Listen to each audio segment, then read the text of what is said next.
Unity. Yeah. One body, one mind. One mind, one spirit. One spirit, one mind. Gotta make the world feel it. One body, one mind. One mind, one spirit. One spirit, one mind. Gotta make the world feel it. One body, one mind. One mind, one spirit. One spirit, one mind. Gotta make the world feel it. Feel it. Gotta make the world feel it. Feel it. Yeah. Gotta make the world feel it. One body, one mind.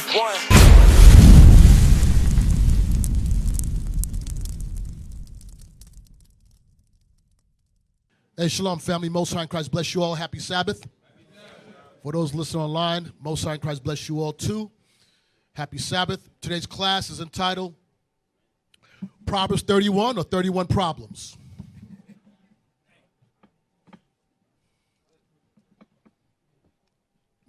What's called the marriage matrix reloaded. Yeah, man, Bishop, so what you saying, yeah, man, either they're going to about to experience Proverbs 31 or they're about to do what? Get 31 problems. Get 31 Proverbs. Now watch this. You know, Deacon, you said something in your prayer that struck me about the word of healing. And I wasn't going to start here, but being that you said it, it struck me on a chord. Let's see. Let's find out if we love God. Matthew 11. Watch this real quick. Matthew 11, and I want verses. Start with verse 4. Yes, sir. Matthew chapter 11 and verse 4. Jesus answered and said unto them, Go and show John again those things which ye do hear and see. The blind receive the sight, and the lame walk. The lepers are cleansed, and the deaf hear. The dead are raised up, and the poor have the gospel preached to them. So he was telling them to go and heal the people. The lame, the poor, the deaf are us. We're those people that are broken. And our job, you men, is to heal them. Now here's the thing. Here's the thing about healing. You can't heal somebody who don't want to be healed. It doesn't work. They have to have a willing spirit. Look what the next verse says. Verse 6, and blessed is he whosoever shall not be offended in me. So when these classes come out, I'm directing to you sisters right now because the class is going to be talking to you. If you find in your spirit, and this is for you to reconcile within yourselves, when you hear the word of God come out, if it in any way irritates you, you got a problem with God. You cannot be offended. And you brothers too, we cannot be offended when these scriptures come out. They're there to heal us. Everybody understand that? Yes, sir. Watch this. Go to Psalms 119, 165. Listen to what it says here. The book of Psalms, chapter 119, verse 165. Start with verse 164. 164. 7 times a day do I praise thee because of thy righteous judgments. How many of us think like that? We praise God because of his righteous judgment. Thanking God for his righteous judgments. Read on. Great peace have they which love thy law. You understand that? Great peace have they that love the law. So let's understand, loving the laws of God equals peace. So, sidebar, in relationships, in marriages, friendships, if there's no peace, that means one or two people don't love God. You understand that? So if you find yourself in this circular argument over and over again, same retention. I'm talking about marriages now. Because in friendships, you could just, I can't mess with you. But in marriage, you got to come home to him or her. If you find yourself in circular arguments, meaning reoccurring arguments year in, year out, it doesn't change, somebody don't love the Lord. Because with loving the Lord brings peace. You understand it, right? They come hand in hand. Read on. Read that again. Yes, sir. Psalms 119, verse 165. Great peace have they which love thy law, and nothing shall offend them. And nothing is going to offend them in God's laws. God's laws, his scriptures, is to help reveal the things in which we're lacking. Everybody follow along. All scriptures are given by the inspiration of God, is profitable for reproof, for instruction in righteousness. So if you hear the word of God and in your spirit, not outwardly, but inwardly, it bothers you, you got to really reconcile yourself. Do you really love God? It says, great peace have they that love the law, and nothing shall offend them. Watch this. Read on. Verse 166. Lord, I have hoped for thy salvation and done thy commandments. So for all of us, we hope for salvation. We're hoping that we can receive salvation. But the next part says what? And done thy commandments, because you was not offended in it. Read on. My soul have kept thy testimonies, and I love them exceedingly. You got to love them exceedingly. Man, when it begins to reveal parts of us that is hidden away deep down in those spirits, parts of us that we know is not right with God, when it reveals to us and shows us, we love it. That's why he says, blessed is them that's not offended in me. Correction is grievous for them that forsaketh the way. Y'all following? That's between you and God. That's something that bounces around in your mind. It's not going to be outwardly. It's going to be something that you're going to reconcile. Like I said, for many of us, we come into this truth. Year 1, 2, 3, we learn fringes and what not to eat. And then you start getting to year 4, 3, 4, 5. Now you got to start tackling the inner man more. You got to understand there's things that's locked away in all of us that we have to rid. But if you make provisions for your flesh, you make it make a space where it's acceptable to you to behave a certain way, like rendering evil for evil. That goes for man or woman. Then you have to understand there's something deep down in you that just ain't right. So you're hoping for salvation, you're hoping for the kingdom, but you don't exceedingly love the Lord. So finish that off. Yes, sir. Verse 168 now, Bishop. Yes, please. I have kept thy precepts and thy testimonies, for all my ways are before thee. Look what he says, for all my ways is before thee. What is he asking the Lord to look at? Look at his integrity or her integrity. Lord, you know all my ways are before thee. You know I love you. Why? Because I'm not offended in what comes out. Many people get offended in the word of God, and then you see who you're dealing with. That being said, 31 Proverbs 31 or 31 problems. Let's begin. Hebrews 13. 13 and 4. This is the go-to scripture. Many times we establish our foundation in marriage based on this scripture. Let's see what it's talking about. Yes, sir. Hebrews chapter 13, verse 4. Marriage is honorable in all, and the bed undefiled, but whoremongers and adulterers God will judge. Now watch this. We always start there, right? I want you to just read the beginning of 13 and 1. Yes, sir. Hebrews 13, verse 1. Let brotherly love continue. Be not forgetful to entertain strangers, for thereby some have entertained angels unawares. So look what it says. Let brotherly love continue. Then in the same chapter, we jump down to marriage. Why am I connecting those dots? Brotherly love and marriage. Who can help me out? Brotherly love and marriage. Right there. Can I get a mic to the back? There go the mic right there. Pass it down. Shalom, Bishop. Ephesians 5, where it says the great mystery of marriage is Christ in the church.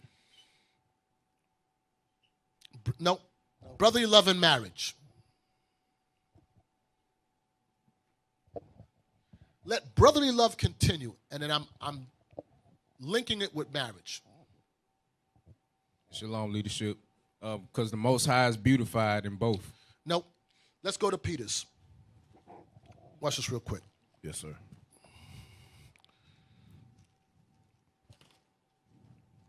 Peter's 3. Yes, sir.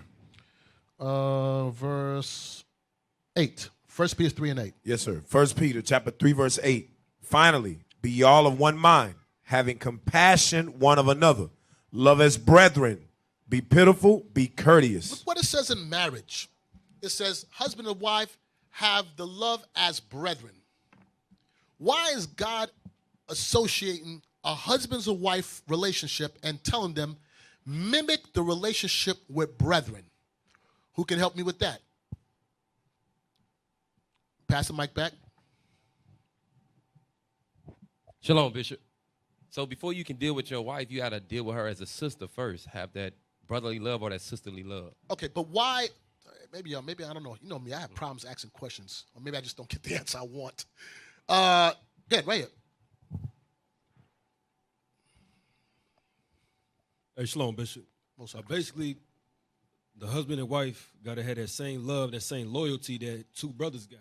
Like, no matter if they have issues, at the end of the day, you my brother, and I'm going to look out for you, and I'm not going to harm you intentionally. Okay. All right. Watch this. Let me just say what I want to say.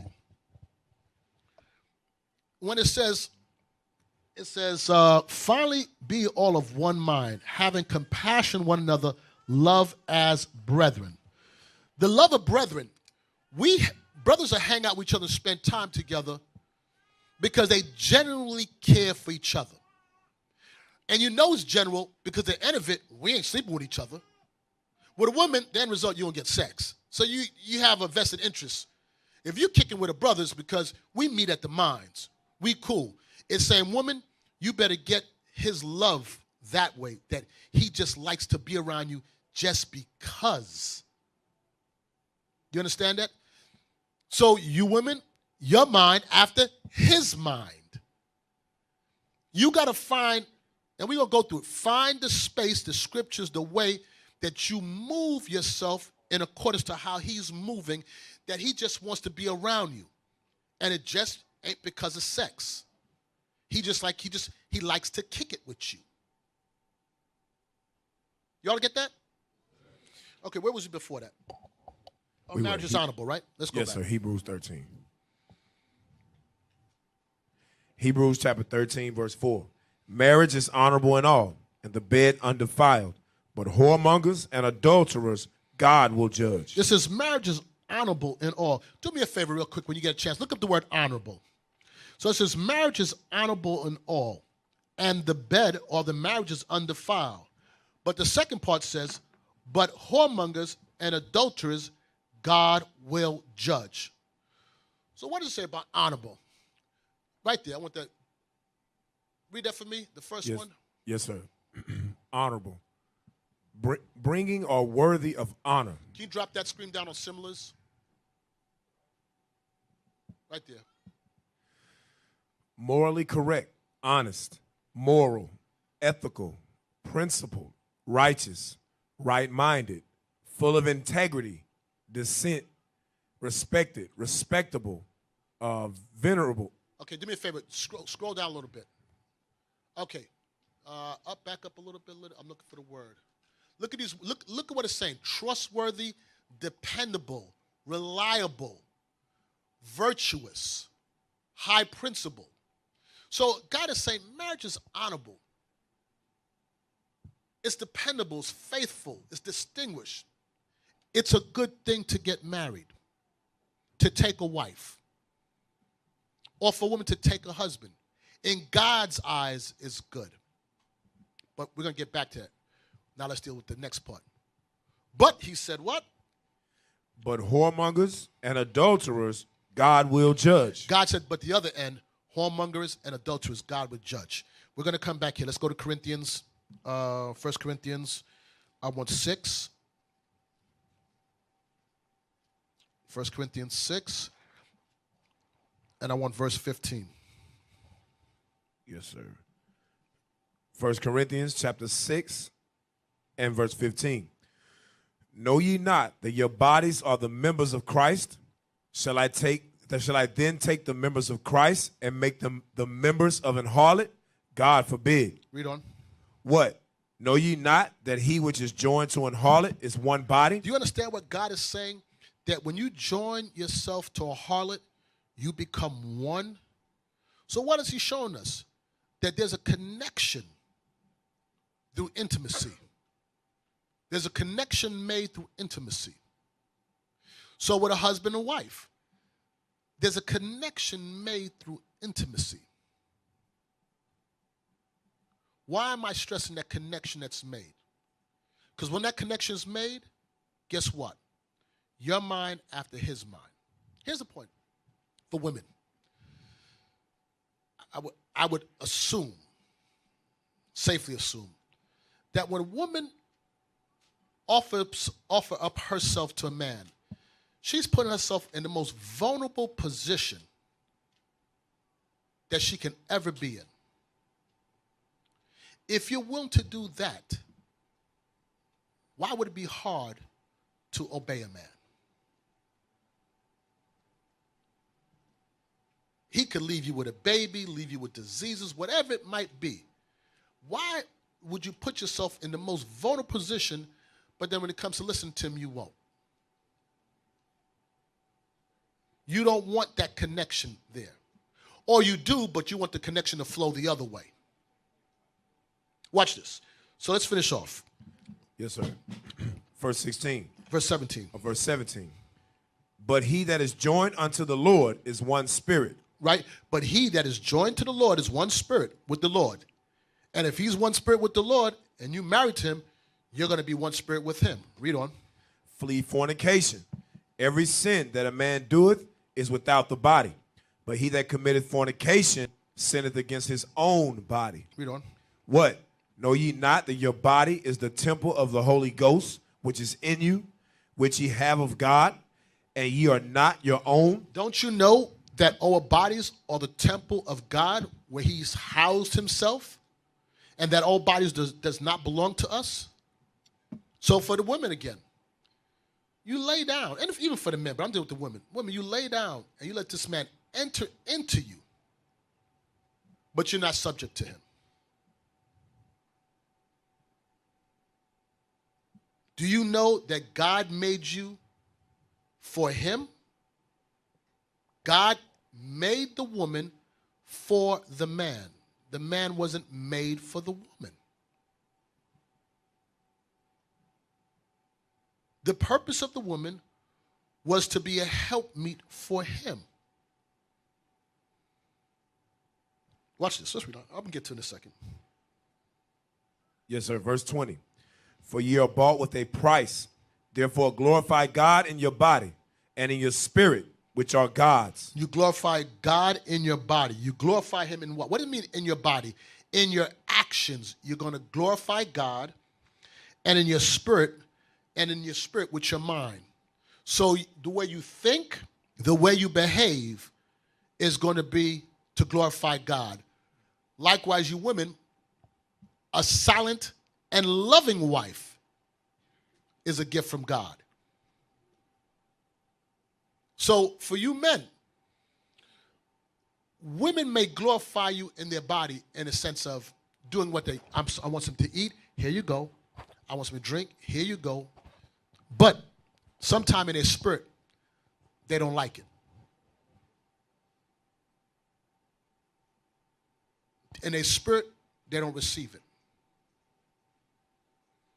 That's why it says, blessed are they that's not offended in me. Because where the Most High is looking at many times is where you think at. Because he knows your actions is manifest from your thoughts. As a man thinketh, so is he. So if your thought process is not one to be, here you know, here's the key words that you women are not going to like, subservient to the man, you're not moving in that Proverbs 31 woman. You're that 31 problems. Now for the brothers, and I've always said this before in class, for married men. If you're married for, and no, you're married for a while, because you know, when you first get married, it's a new car smell and you're all having fun or whatever. But when you're married for a while, if you find yourself ever coming home and you feel a little tense or like you're not looking to bust through the doors, you're sitting in your driveway with a tall can of, he said Michelob, you know he old. I'm from New York, we're going to say OE, you know. While I, no, stop anyway. and you sit in the driveway with a tall can, with the car off in the summer.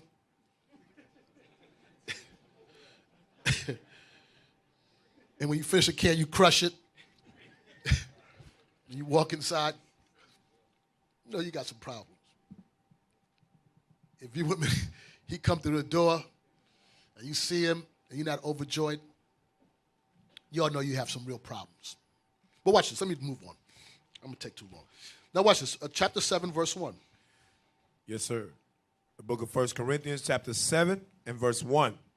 Now, concerning the things whereof you wrote unto me, it is good for a man not to touch a woman. Look what he said. Look what Paul said. He said, the things that you wrote unto me, it's good for a man not to touch a woman. But it is told you before, flee fornication. Don't get caught up in the fornication. But he said, man, it's good not to have a woman. Are y'all wrapping your minds around that? He's telling the men, listen up, ladies, it's better to not have a woman.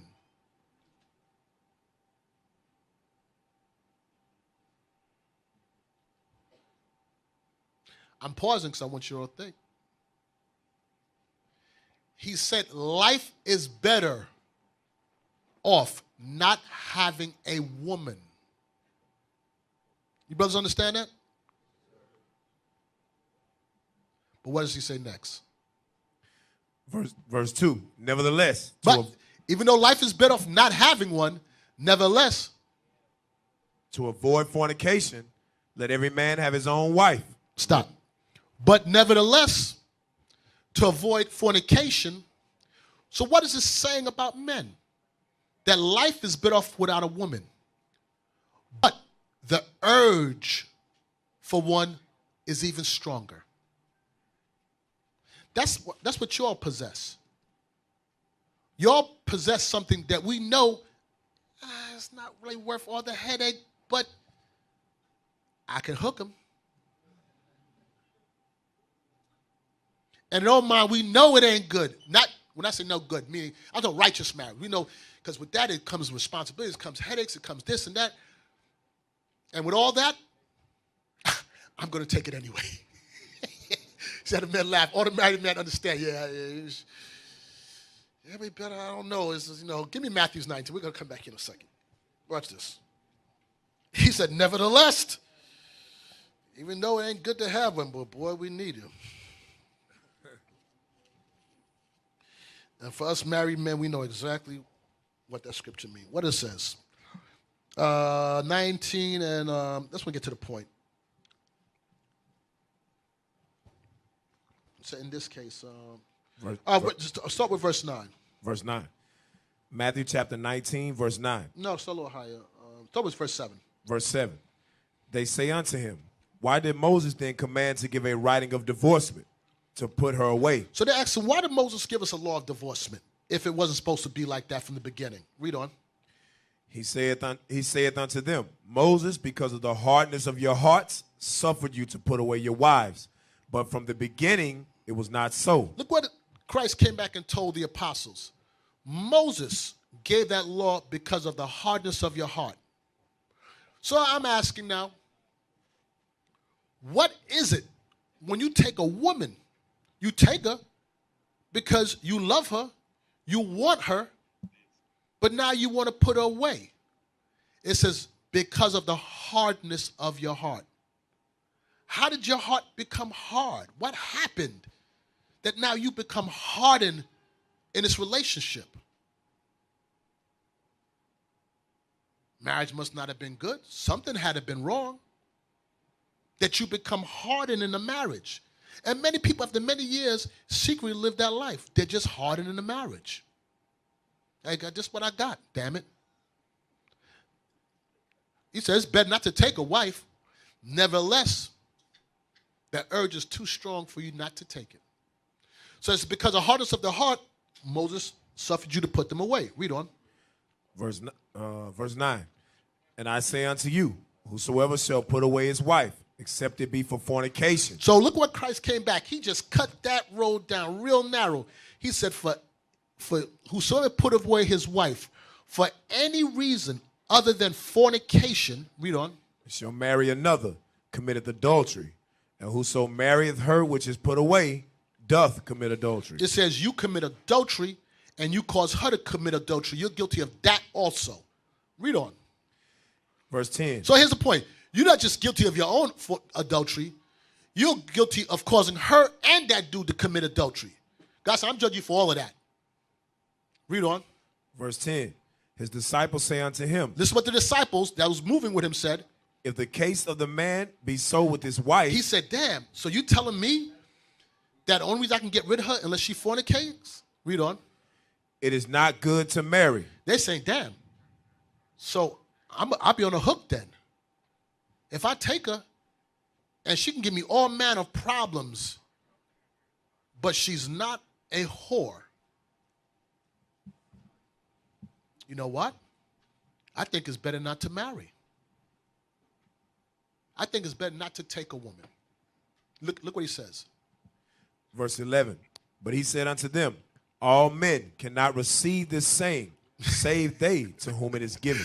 He said, yeah. But all men, you don't have that self-restraint. That's a gift from God when you can live a life without having the need of a woman sexually. You are special. I haven't met the man yet, personally. I don't know where if he's here, raise your hand. Yeah, I don't know. You floated down from heaven. I don't know where you at. If you're here, let me touch the hem of your garment. And see the women laughing because they know, yeah, you want us. Yeah, Bishop, you can do that later. Yeah. Oh. This guy, deacon knowledge. Oh my goodness. I don't believe that either. You're right. Prove it. So but you notice when I said it, listeners laugh because they know there's a yeah. Mm-hmm. Yeah, we all of that, and you still want us. That's the power he gave you. Now, sisters, that power, if you use it righteously, there's nothing that you can't get from a man. A man will kill. He will cross the seas. I knew dudes that rode bicycles from towns, walk 30 miles. All they had was enough to buy a quart of water, to go and a quart of water to make it back. And they're going to walk, they're going to try anything just to get over here and try to get in your face. If you know how to use it righteously, there's nothing that we won't do for you. But he says, this is not the case for all men. So let's go back. What is it, Corinthians 7? Yes, sir. 7-2. 1 Corinthians chapter 7, verse 2. Nevertheless, to avoid fornication, let every man have his own wife, and let every woman have her own husband. So he came back and said, nevertheless, let every man have his own wife and every woman her own husband. That multiple wife stuff, that's ridiculous. That's another dumb doctrine. Oh, gosh.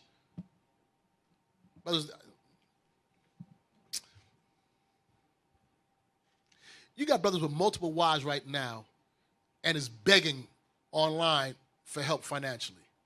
You're a bum, and you supposed to let dudes get between your knees. You're simple as hell. You're dumb. Give up your body, and the man came and take care of you. Came and lay you down in a bed someplace. Damn, I'm talking for you men. There's no way you can wrap your mind. If you're a man, I'm going to do it. I'm going to show you. When you lay down in a bed, shirt off, women lay on your chest, and you're a man and know you ain't paying no bills. I couldn't be no broad because you never get, nigga, please. Psh, lay where? In your mama house? You girls be giving it up. Not me. I couldn't be no woman. Yups. Can you afford this? Because we all know it ain't free, right? What's between their knees ain't free. You're going to pay somehow. And for you women that give it up and he can't lay you down, he trying to consummate the marriage in a parking lot at Passover. You are crazy. Y'all crazy. Y'all crazy. Y'all put little value to that thing between your knees. There's little value to that. Back of a car, foot on the emergency brake. Oh gosh. Nah, you're gonna put me down. Nevertheless, I got to laugh. But watch this. Go to Genesis 2. Girl, you better, sisters, put some value to that stuff, please. Value yourselves.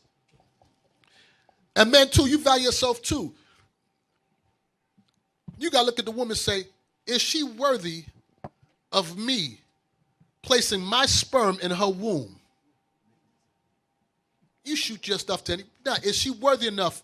Because this is royalty here. She's going to bear my children, possibly. Is she worthy enough for this? So he's on.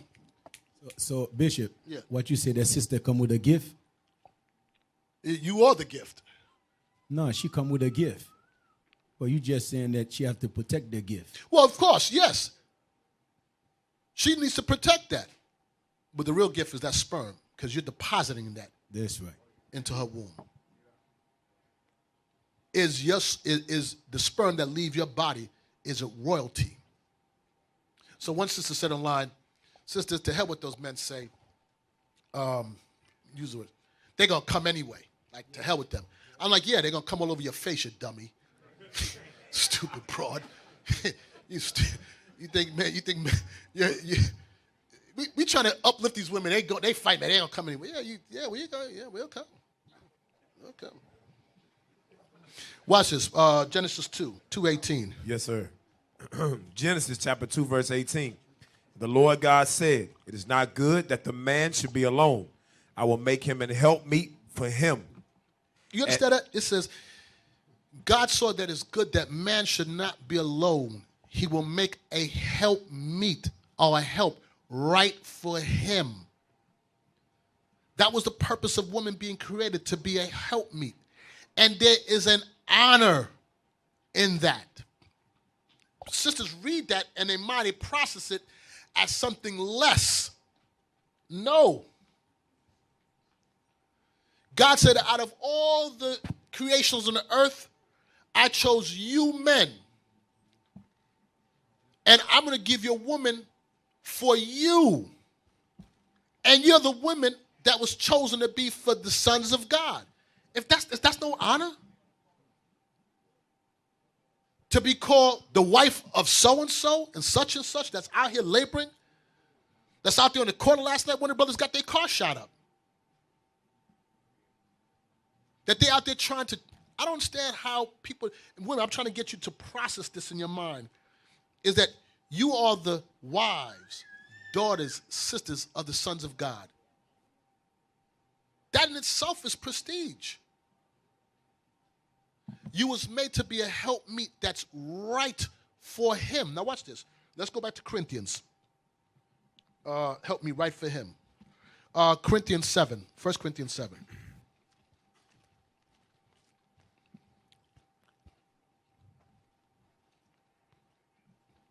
Well, give me one second. Let me get there. I gotta look at it.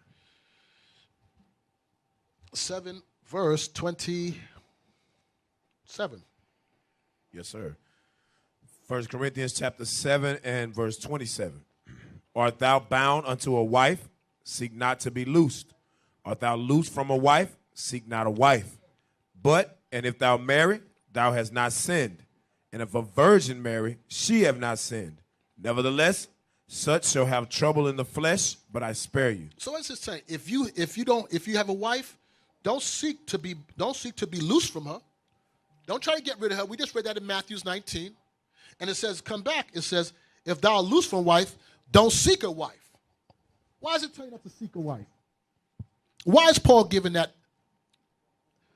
instruction? If you don't have one, don't seek one. Why? Nobody. Right here.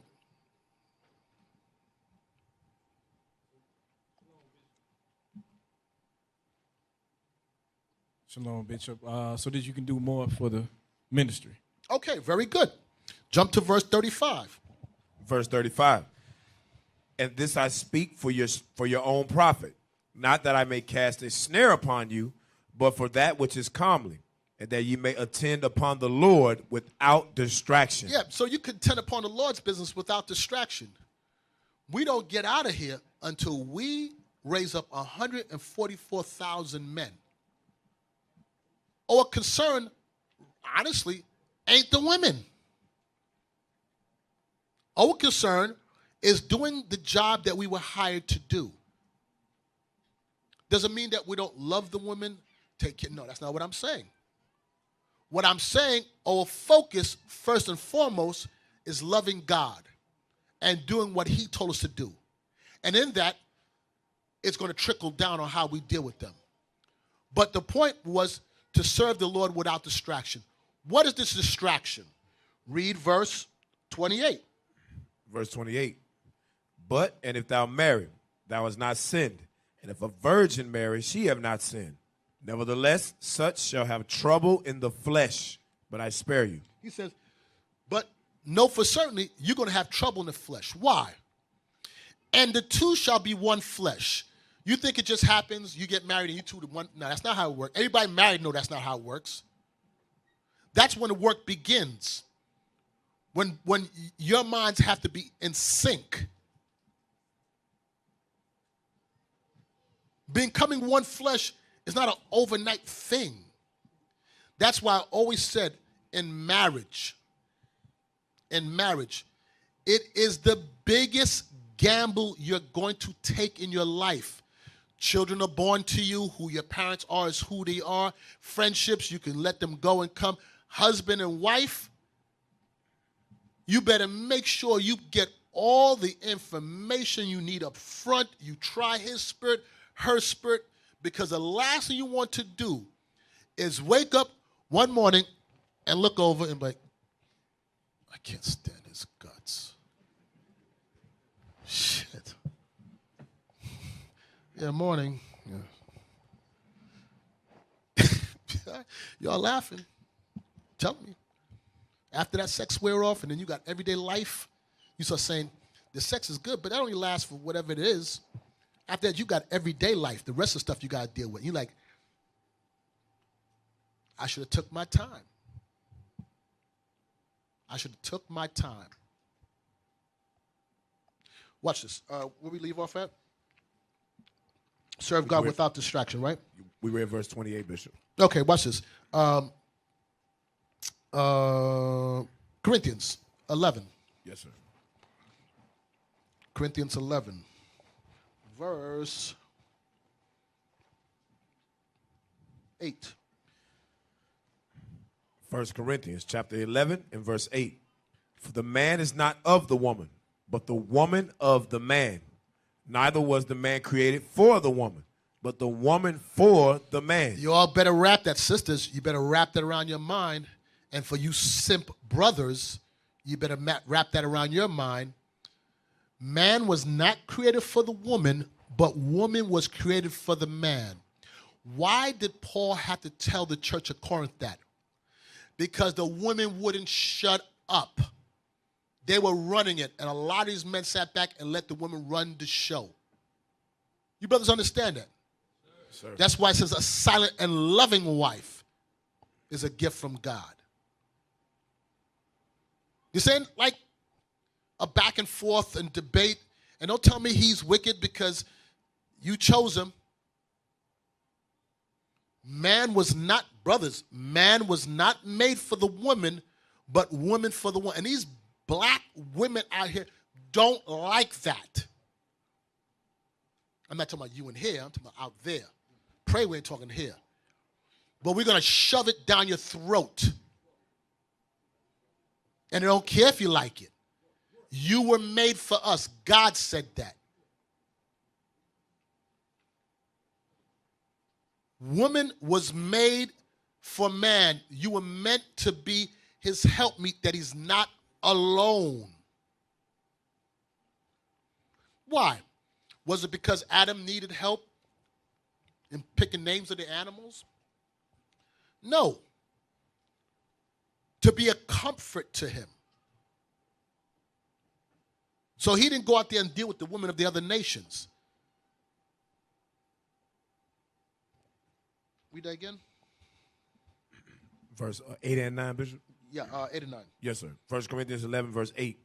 For the man is not of the woman, but the woman of the man. Neither was the man created for the woman, but the woman for the man. Now watch how we're going to prove that. Go back to Corinthians 7. Watch this. 1 Corinthians 7.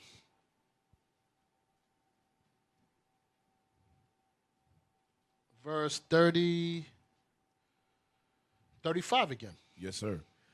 1 Corinthians chapter 7 and verse 35. And this I speak for your own profit, not that I may cast a snare upon you, but for that which is comely, and that ye may attend upon the Lord without distraction. Read. But if any man think that he behaveth himself uncomely towards his virgin, and she pass the flower of her age, and need so require, let him do what he will. He sinneth not, let them marry. Nevertheless, he that standeth steadfast in his heart, having no necessity, but have power over his own will, and have so decreed in his heart that he will keep his virgin, do it well. So do you understand that, what it's saying there? That if you get betrothed to your virgin, you're betrothed in a relationship, and you don't sleep with her, she can grow old past the age of her reproduction, and you did not sin. That's let you know the woman was made for the man. But if needs be, you get that feeling now, and you want to have sex, it says take her. The woman was made for the man. She was made for him. So sisters, you can spend a whole life and be betrothed to a man. He decides, you know what? I'm going to serve the Lord with no distraction. You off the market. You belong to me. But I'm going to be out there doing the Lord's work. And I have no need of sex. And no man can touch you. You're mine. And I can let you grow old. Your eggs dry up. You can't give birth to children. And then I decide, you know what? I'm in the mood for some creases. And then you can take her. And you have not sinned in God's eyes. Hope you all understand that. Sidebar, sisters, you better ask. Don't worry, these men ain't like that. These men want sex. They're not doing that. Who's that man out here that's gonna withhold? Yeah. Not one is gonna raise their hand. And you sisters know that, right? These sisters don't know that? That none of them gonna raise their hand? Everybody quiet. Titus 2, they be talking about. Better not raise their hand. Read on. Yes, sir. Verse 38. So then he that giveth her in marriage doeth well, but he that giveth her not in marriage doeth better. When it says giving her in marriage, you mean you took her and you slept with her, but the ones that don't sleep with her, you doeth better. You understand how serious this is? So now for the ones that you do take, that you do sleep with, that you take on, it is a privilege for her to serve you.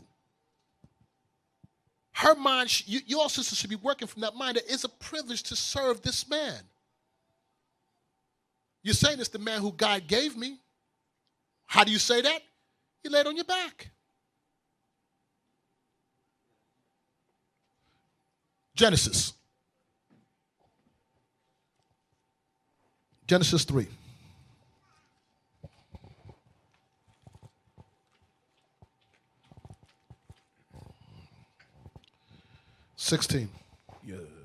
Yes, sir.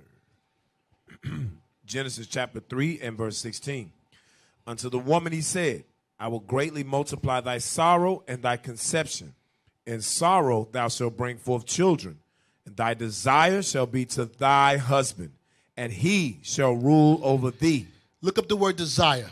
It says, thy desire shall be to thy husband, and he shall rule over thee. A strong feeling of wanting to have something or wishing for something. Give me some more. Go across, drop the screen down. Craving, ache, hunger, thirst, yearning.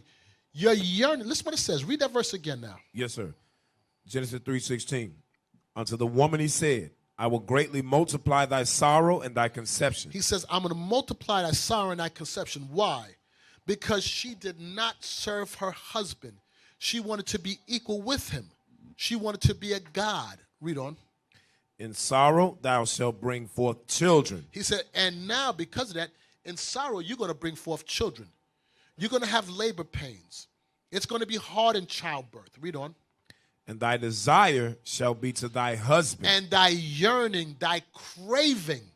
He said, you're going to learn, you're going to yearn to your husband. Read on. And he shall rule over thee. Whatever his wants are becomes your desire. You can't see nothing else but to please this man. Rhetorical women, how many of you women feel like that? Think about that. Where you really, in your heart, he's like, babe, I want this, and you cannot sleep, think, whatever. You just want to please him. God wants you women in subjection, just like we're to be in subjection to Christ like that. He wants that. It has to be a burning desire in you to please that man. So let's read that one more time for me. Yes, sir. Genesis chapter 3, verse 16. Unto the woman he said, I will greatly multiply thy sorrow and thy conception. In sorrow thou shalt bring forth children. And thy desire shall be to thy husband, and he shall rule over thee. And he shall rule over thee. Now here we go. Here's one way we need to be able to rule over thee. Go to Sirach 7. The book of Sirach, chapter 7, verse 26. The book of Sirach, chapter 7, verse 26. Hast thou a wife after thy mind? Forsake her not, but give not thyself over to a light woman. So the scripture says, hast thou a wife after thy mind? It says what? Forsake her not. It says don't forsake her. If you I'm in the wrong chapter. Sorry. Bear with me. There we go. It says, hast thou a wife after thy mind? So, brothers, if you have a wife after your mind, the scripture says what?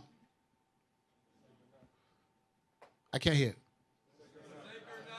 So if you don't have a wife after your mind, forsake her.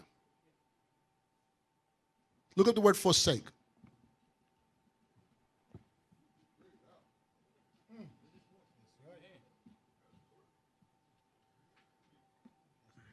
It says, you can say right there, it says abandon.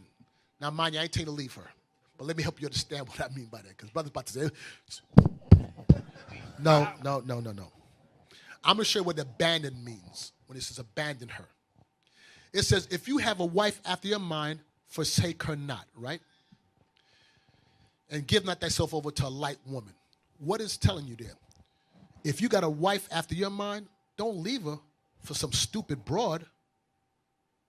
But if you don't have a wife after your mind, it's telling you to forsake her. Meaning she's not moving like you're moving. Let's see how you're supposed to be moving now. And then we're going to explain. Go to the book of Tobit 4.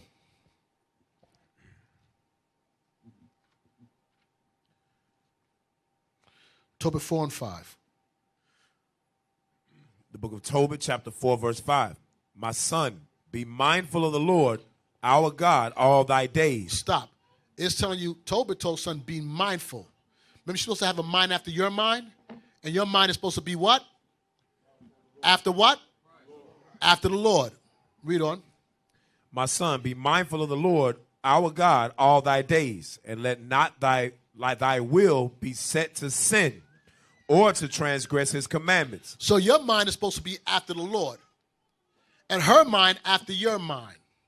So if your mind is after the Lord and her mind ain't after the Lord, is there going to be peace in the house? It's not going to work. So for us as men, we got to have that example. Our mind got to be right. You can't demand something if you're not putting it out. Neither does it mean women, if they ain't doing it, it gives you the carte blanche to not listen. 1 Peter chapter 3 tells you that. You still have to be right. But now watch. I said abandon, right? I gave you the example of abandon. Do I want to explain that yet? No, I'll explain later on. Not yet. Not yet. Let's explain now. Let's go to the bandit. I want to go to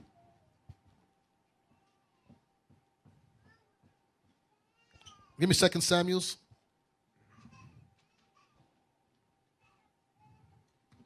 Chapter 6. Yes, sir. Verse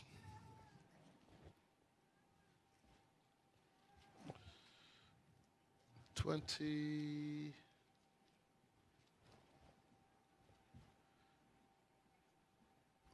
Let's start from verse 16. 2 Samuel chapter 6 and verse 16. And as the ark of the Lord came into the city of David, Michal, Saul's daughter, looked through a window and saw King David leaping and dancing before the Lord, and she despised him in her heart. What does the word despise mean? She hated him. He's leaping and dancing to his Lord. His mind was after what? The Lord. And he was dancing, praising, but in her heart she despised him. She hated him. Damn, how can you hate this man? The man is for the Lord. Look what she says. Verse 17.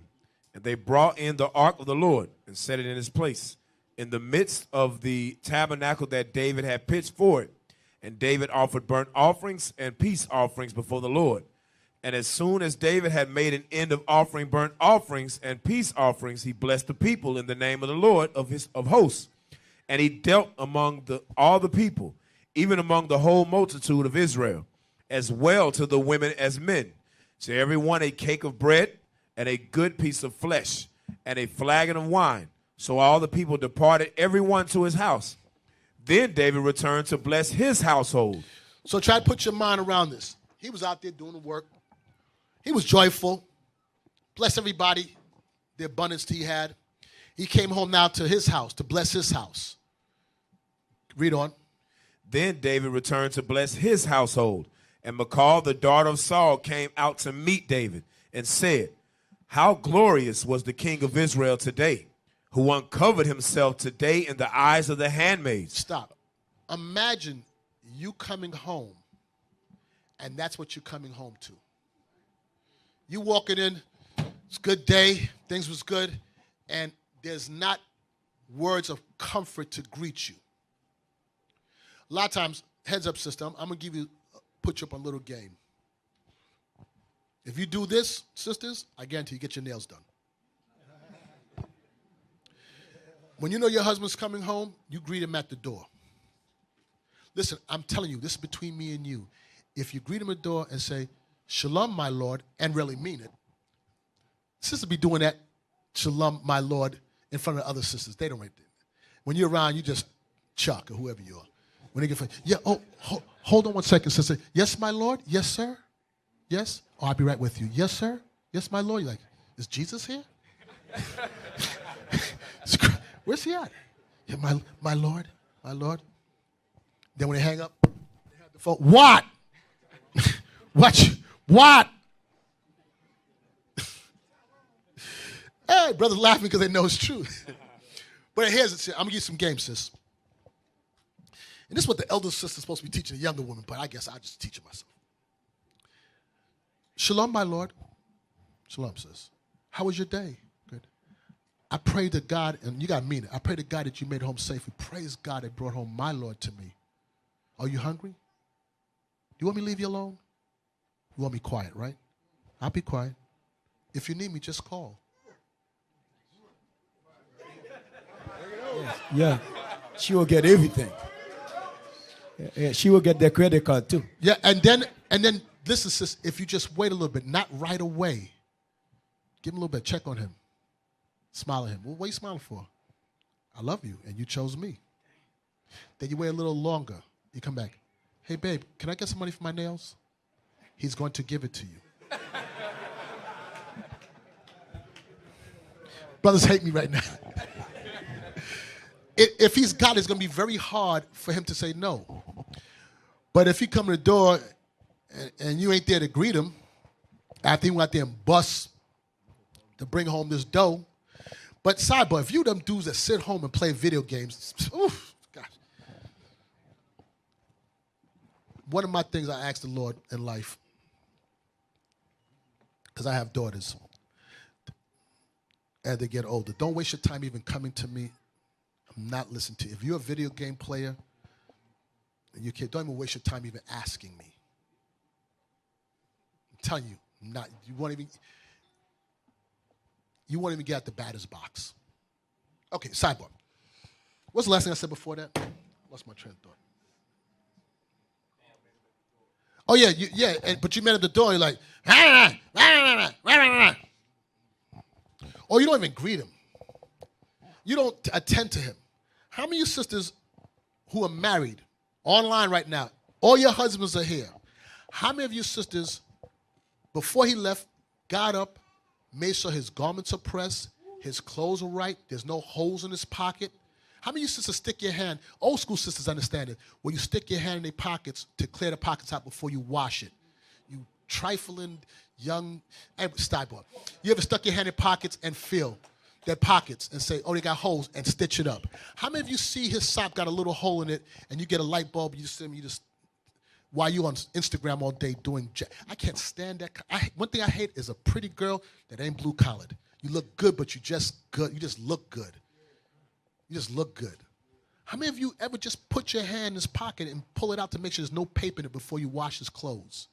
How many of you pressed his garments and made sure his stuff is together, that when it's time for him to go, all he got to do is grab his bag and he safely trusts everything is in there. He don't got to look for it. Yeah, Bishop. Do you know if you like that, do you know we will slit the throat of anything come near you? You know if the gunman come in the door, you know how quick he's going to jump by reaction? Or if you're not like that, we're going to play sleep. You heard that? No.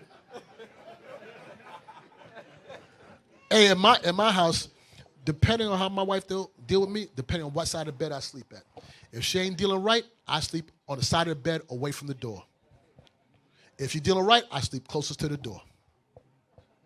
She don't even know. Now she knows that's what I'm doing. I sleep on the side. So when they come through the door, you be the first line of defense. Yeah, who's going to say something? Deacon? You going to say something? Yeah. No, I see what you're saying, but what I'm saying is like you say about the man. You have not seen a man as like he's coming from the heaven, dropped up. Yeah. So that's the type of sister you're referring to, too. There you go. There you go. Okay. Stop laughing now, because there's a point I want to make. Let's get back to McCall. Let's finish this. Yes, sir. 2 Samuel chapter 6, verse 20. I want the abandoned part. Watch it. Read on. Yes, sir. Then David returned to bless his household. And Michal, the daughter of Saul, came out to meet David and said, how glorious was the king of Israel today, who uncovered himself today in the eyes of the handmaids of his servants, as one of the vain fellows shamelessly uncovering himself. Read on. And David said unto Michal, it was before the Lord, which chose me before thy father and before all his house, to appoint me ruler over the people of the Lord. Now, do you think David listen, David respected Saul. Even though Saul wanted to kill him, he still respected him. He got his daughter and wife. He got to come and hear this crap. He said, I got to check her. Do you know the Lord chose me over your dumb daddy? Damn, this is what I came home to? I got to talk to you like this? You know who I am, woman? You know who these men? These are the sons of God. This is who you talking to. Hey, broad, what is wrong with you? This is what you greet me with? Read on. And David said unto Michal, it was before the Lord, which chose me before thy father and before all his house, to appoint me ruler. He chose me over your father and your brother. Read on. To appoint me ruler over the people of the Lord, over Israel. Therefore will I play before the Lord, and I will yet be more vile than thus. He said, damn, she brought David down. David said, okay, now I'm going to show you something. You think you got a smart mouth? Watch this. Your mind is not after my mind, McCall, because you didn't realize what I was doing and why I was doing it. But I'm going to be more vile than you, McCall. Read on. And I will yet be more vile than thus, and will be base in mine own sight. He said, what I'm going to do, damn, it's going to even be based in my own sight. what I'm about to do to you. Read on. And of the maid servants which thou hast spoken of them shall I be had in honor. He said, and those maid servants you talking about, I'm going to get my honor from them because I can't get it from you. Read on. Therefore, my judgment is what? Michal, the daughter of Saul, had no child until the day of her death. He abandoned her. Sit her right there. Sit up in that corner right there. Damn, she married to the king, David, and she didn't know how to operate. How about you just smile at the door? Happy to see him. Praise God. There you go. Run your big mouth. Got yourself put in a box. In a First, watch this. But here's what strikes me most in this. Not even that. Saul was a trip. Samuel 18. Yes, sir. That's it, right? Samuel 18. That's it. 18. Yes, sir. Watch this.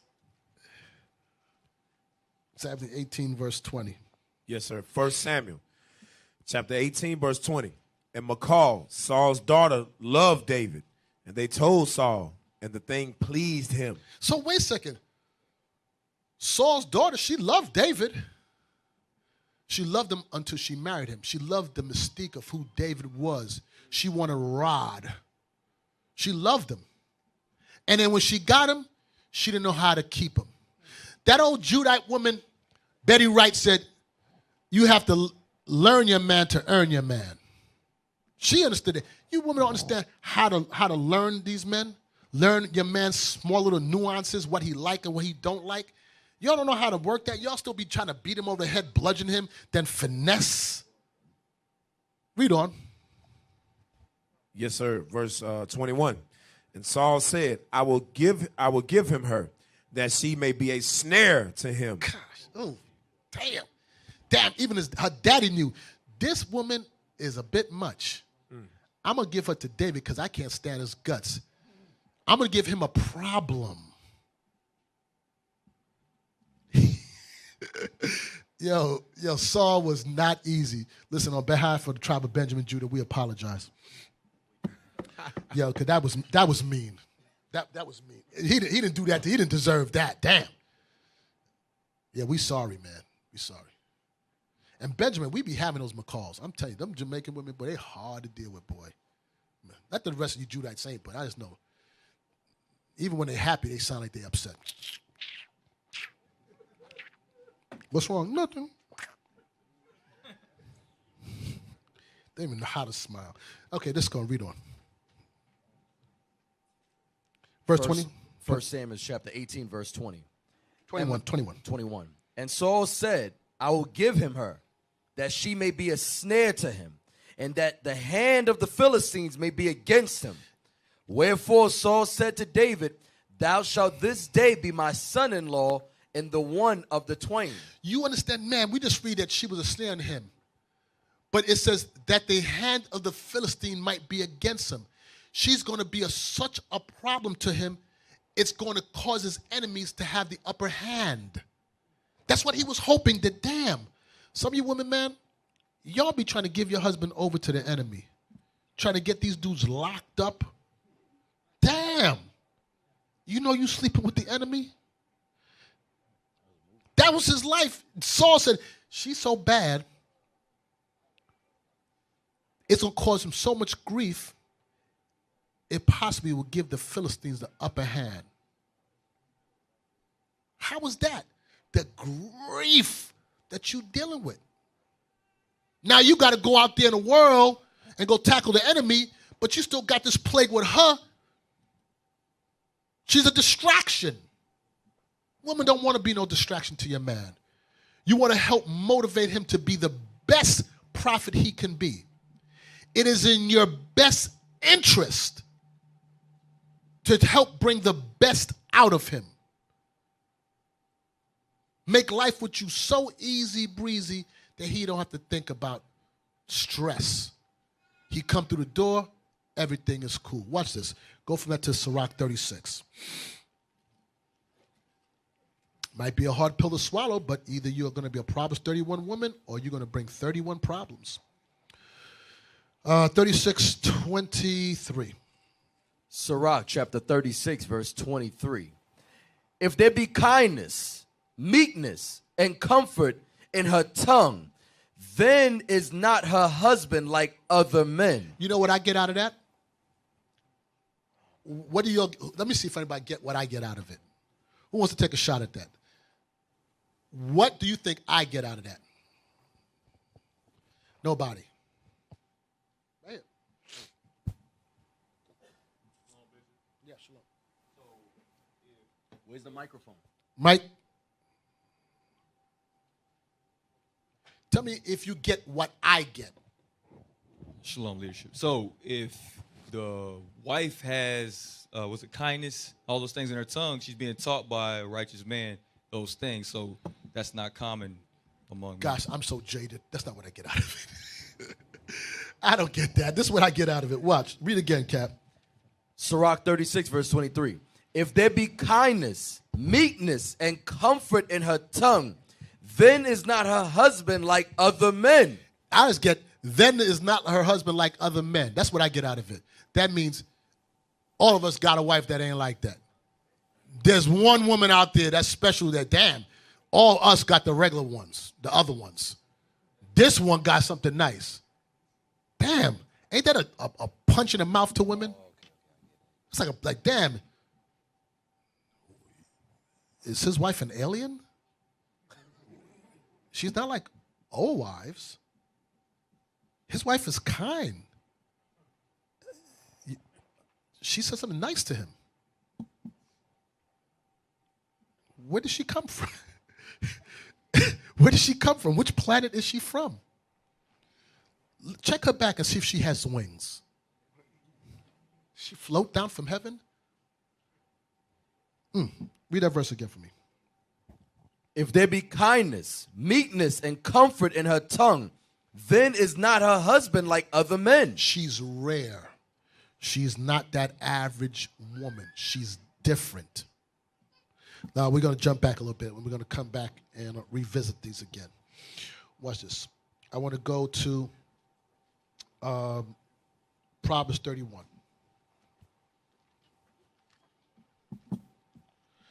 The book of Proverbs 31.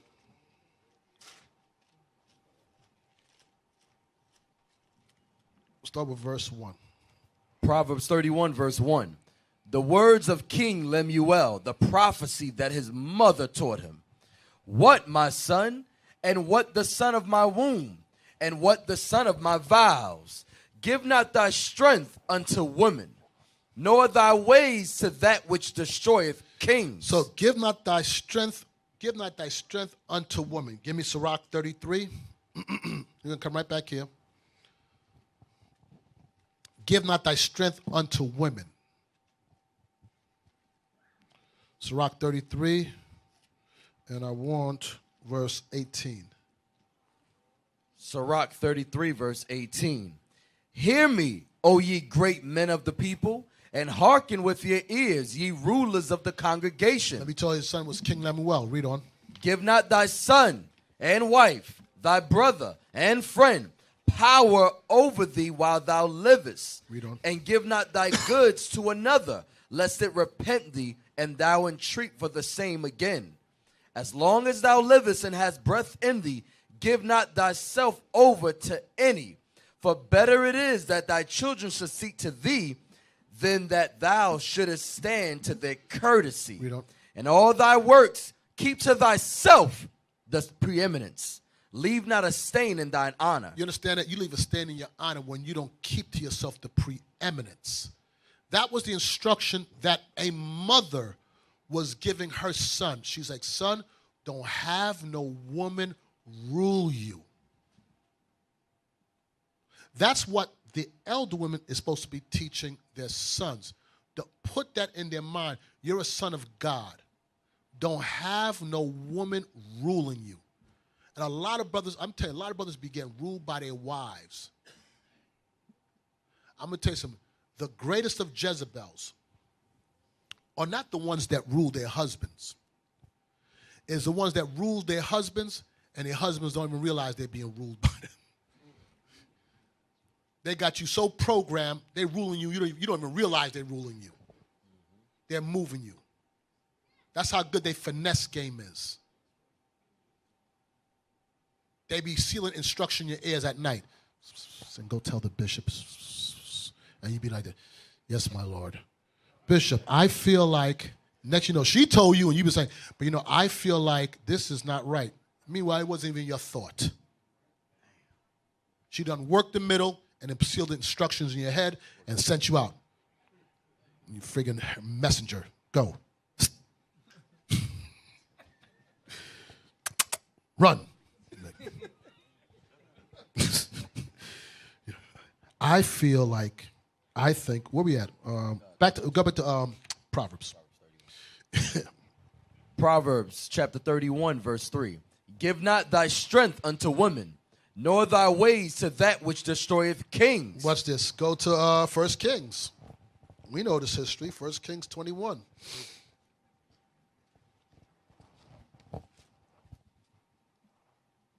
First Kings 21. Yeah, start with verse 1. Like 1, let me see. Let me look at you. 1, yeah, 1 through like 7. Start verse 4, when he came into his house heavy. Start with 1. Let's see if everybody understands the history. 1 Kings 21, verse 1. And it came to pass after these things that Naboth the Jezreelite had a vineyard, which was in Jezreel, hard by the palace of Ahab, king of Samaria. And Ahab spake unto Naboth, saying, Give me thy vineyard, that I may have it for a garden of herbs, because it is near unto my house, and I will give thee for it a better vineyard than it. Or if it seemeth good to thee, I will give thee the worth of it in money. And Naboth said to Ahab, The Lord forbid it me, that I should give the inheritance of my fathers unto thee. And Ahab came into his house heavy and displeased. Here we go. An overly emotional man. He told him, listen, I can't give it to you. I can't sell it to you because I'll be disobeying God. This is my inheritance. And he came home and he was pouting. You overly emotional man. I always talk about big pudding. And it always seems to be the biggest stature man with a size 15 shoe be as supple and tender and pliable in the spirit.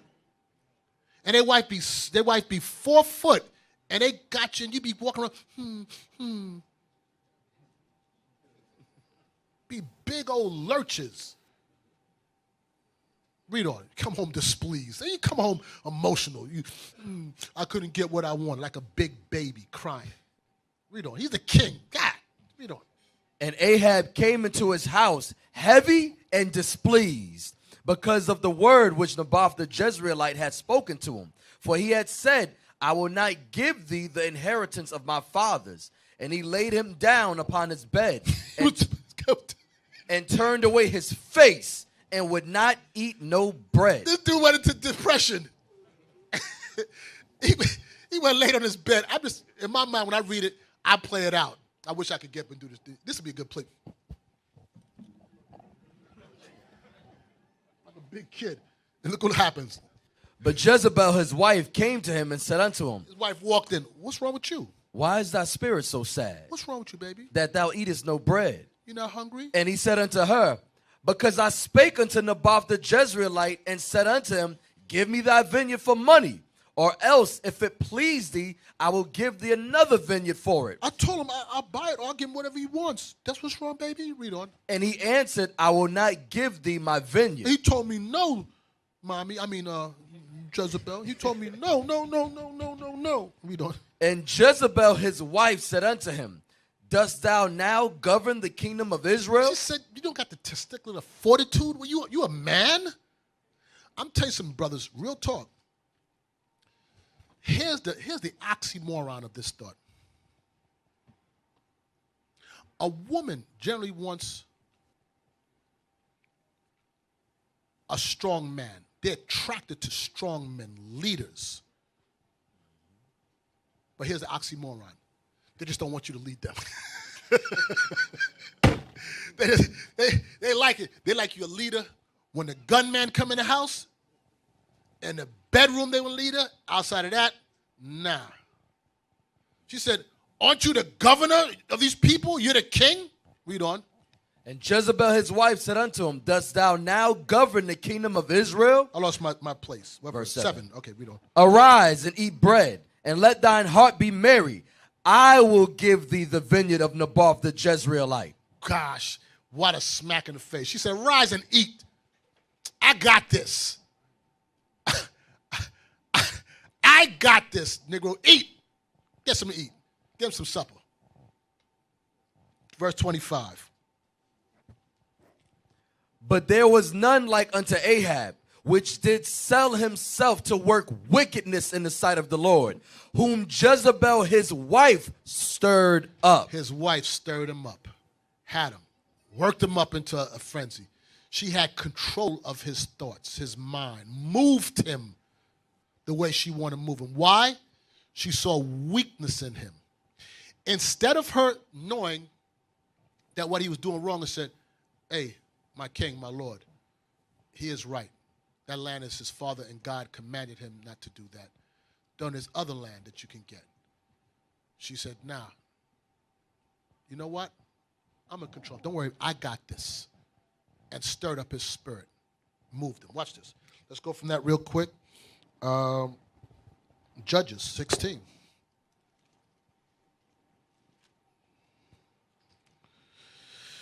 The book of Judges 16, I want verse 16. Judges chapter 16, verse 16. And it came to pass when she pressed him daily with her words and urged him, so that his soul was vexed unto death. Do you hear what he said here? Everybody know the history here? Does everybody know what we're reading about here? Okay. Okay, what are we reading about? Who's this history on? Samson and Delilah, right? Okay, so read again. Judges chapter 16, verse 16. And it came to pass when she pressed him daily with her words and urged him, so that his soul was vexed unto death. Do you understand the word? Her words, she nagged him because she wanted some information from him. The secret on how he stays strong. She nagged and nagged and nagged and nagged till his soul was vexed unto death. He couldn't take it no more of the nagging and nagging. This was a mighty man, strong. She broke him here in his mind. Do you understand that? Physically, he's strong. But because of her nagging voice, we hate a nagging woman. I'm telling you, that drives men crazy. Nag, nag, nag, nag, nag, nag, nag, nag, nag, nag, nag, nag, nag. It's like friggin', it's like, what they do in, say again? Like a chainsaw. I'm thinking like some psycho abuse. I don't know. I forgot the word I'm looking for. They do that in psychological torment. She nagged him until death. I can't take it no more, damn it! Enough! I'm losing it. What happened? Read on. That he told her all his heart. Yeah, what he did? That he told her all his heart. Hold that, go to Sirach 8, the last verse. I don't know what the last, but it's the last verse. Sirach 8, last verse. Sirach 8, verse 19.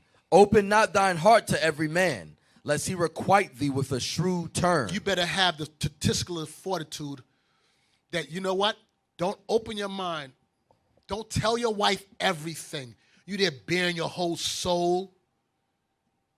Tell her all your weakness and everything. You don't be that kind of man. Shh, quiet. Don't let me have to abandon you. In there nagging.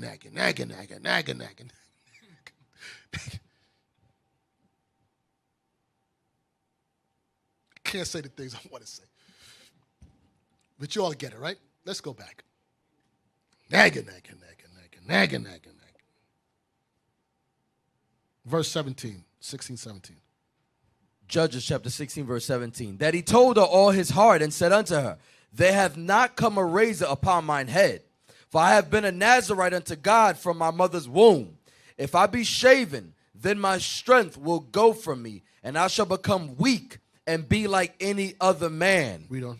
And when Delilah saw that he had told her all his heart, she sent and called for the lords of the Philistines, saying, come up this once, for he hath showed me all his heart. Then the lords of the Philistines came up unto her and brought money in their hand. Now watch this. And she Stop. Watch this. Her words nagged him so much that he gave all his heart, right? And what happened? The Philistines came upon him. Was that the same thing with David? He said, give Saul, I'm going to give my daughter to him so she can be a snare to him, and the Philistines can win. The nagging and complaining, you leave us vulnerable for our enemies. We go out there and we deal with the world every single day. I'm gonna say the word. Every Christ day we out there dealing with the world. And we come home and what do we get? We want peace. We want you pliable. We want you comforting. That's what we want. We don't want to hear nagging and complaining. We're like, damn, you weaken us. We come home to get recharged to go back out there. We're looking for the Proverbs 31 woman, not 31 problems. Oh, here we go. Here we go. And it's in your best interest to make sure we're fully charged, that we can combat the world and we come home running to you. You got some women that I'll say it later. Let's move on.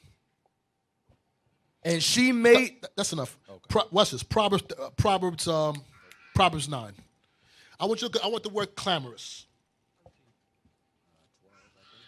Proverbs 12, 9 and 13. Yeah. Watch this.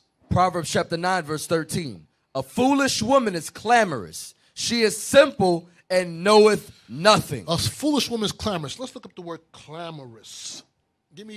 Drop that screen down a little bit. This is what I want. That's what I want. Look right there. Look at demanding. Making a loud and confused noise. She's demanding, vehement, nonstop. Demand.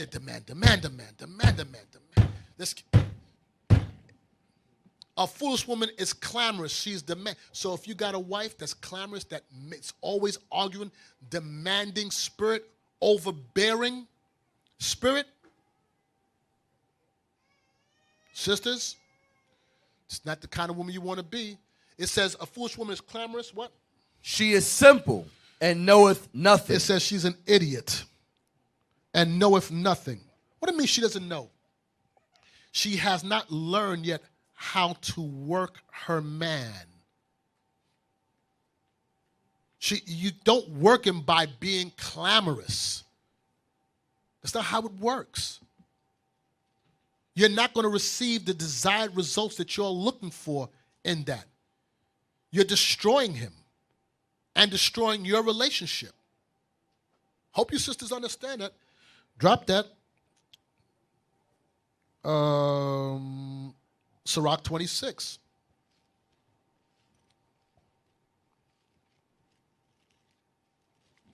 Sirach 26:13.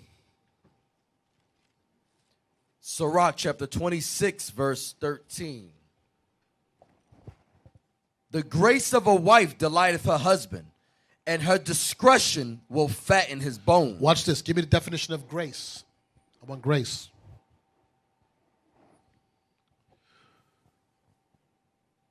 Simple elegance or refinement of movement. Poise, finesse. That's a word. The charm. I want the finesse, the charm.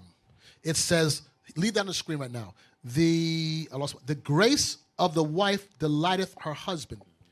The way a woman carries herself, her finesse, will delight her husband. You know who was like that? Our foremother Hadassah. She went to Ahasuerus. Damn. Was there another name he had? Artaxerxes. Ahasuerus, right. She went to him and she said to him, King, if it please thee. Listen to her word. Give me that real quick. Find it real quick. You know what I'm talking about? If it please thee, let me have a dinner for you. I want to use the words it uses here. Somebody quoted it? Find it for me.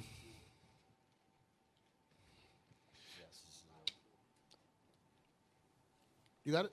Esther chapter 5 and verse 4. And Esther answered, if it seem good unto the king, let the king and Haman come this day unto the banquet that I have prepared for him. Now look what listen to the words. One more time. And Esther answered, if it seem good unto the king. Listen, read the verse before that. Verse 3. Then said the king unto her, what wilt thou, Queen Esther? And what is thy request? Now look what he asked. He said, what is your request? What do you want, Esther? Tell me. Look what she says. It shall be even given thee to the half of the kingdom. Damn. He said, listen, what is your request? I will give you half of my kingdom. Do you think he was saying that because she was clamorous and was a problem? She must have been finessing this dude for so long that she just came into the room and he said, yeah, what you want? He's giving half of everything. Man, they give him half.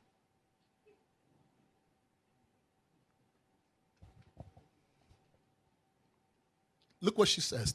She finessed. She's bad. Y'all better watch your foremother right here. She'll tell you how to work it. Read.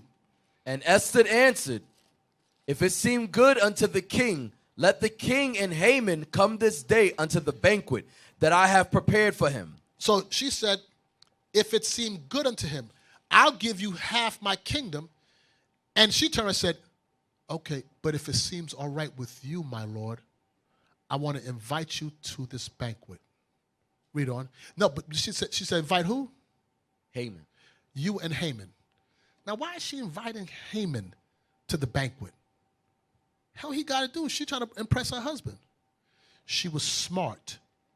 She knows that her husband liked to be seen, glorified in front of other men. That's what the mistake Vashti didn't do. He called for her to show her off in front of other men, and Vashti didn't come. So her foremother was smart. She said, if it seemed good for you, king, I'd like to invite you and Haman. She done got him head. He's worked up now. Look what I got. Look, Haman, she invited you and me to come. She was finessing him.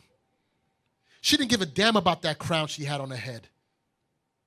She's like, I'm going to work you, my lord. Bring you and your friend. Read on.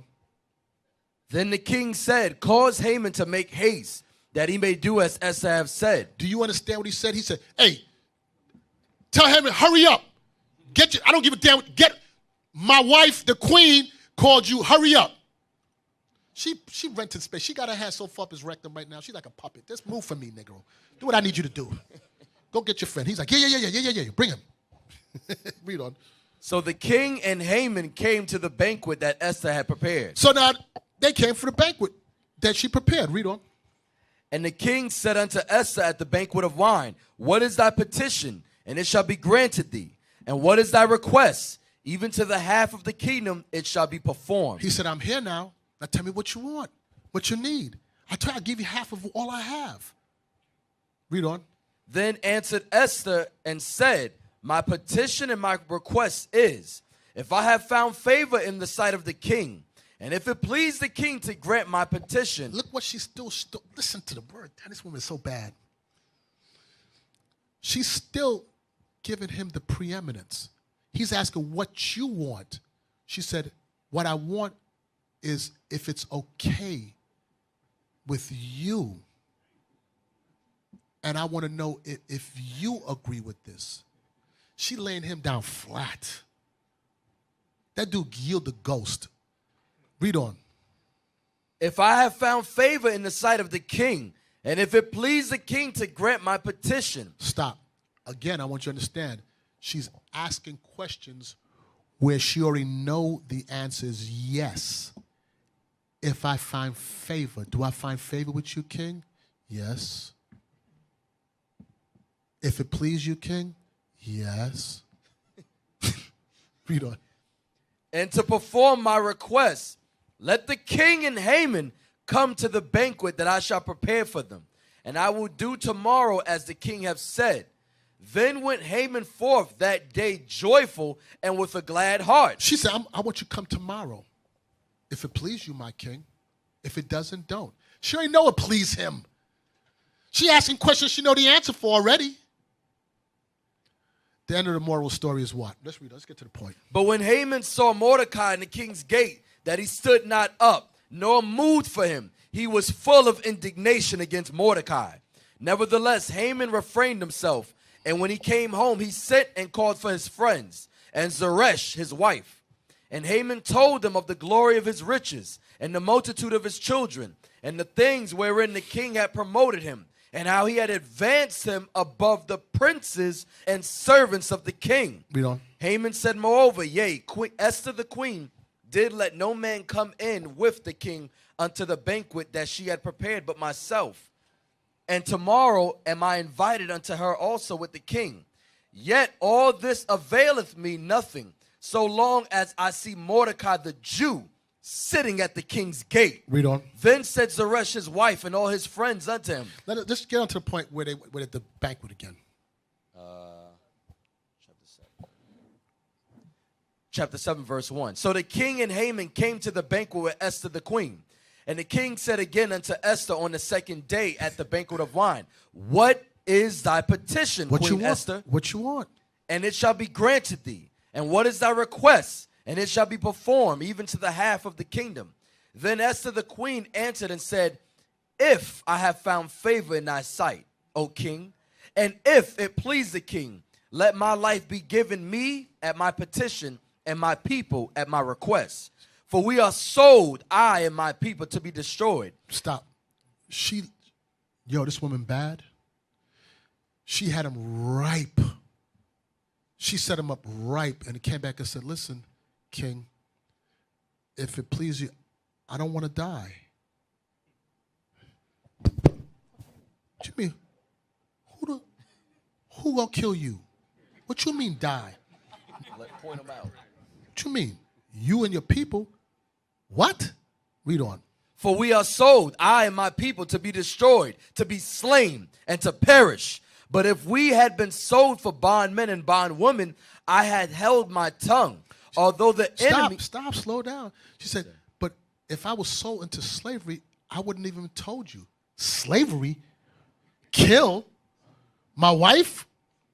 That I was given half the kingdom? That invited me and fed me 2 days in a row? And that damn Vashti, that daggone heifer didn't do for me. And kill you? Who?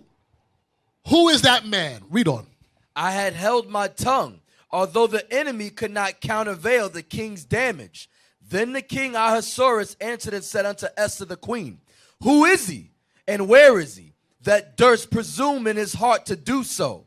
And Esther said, the adversary and enemy is this wicked Haman. Ooh.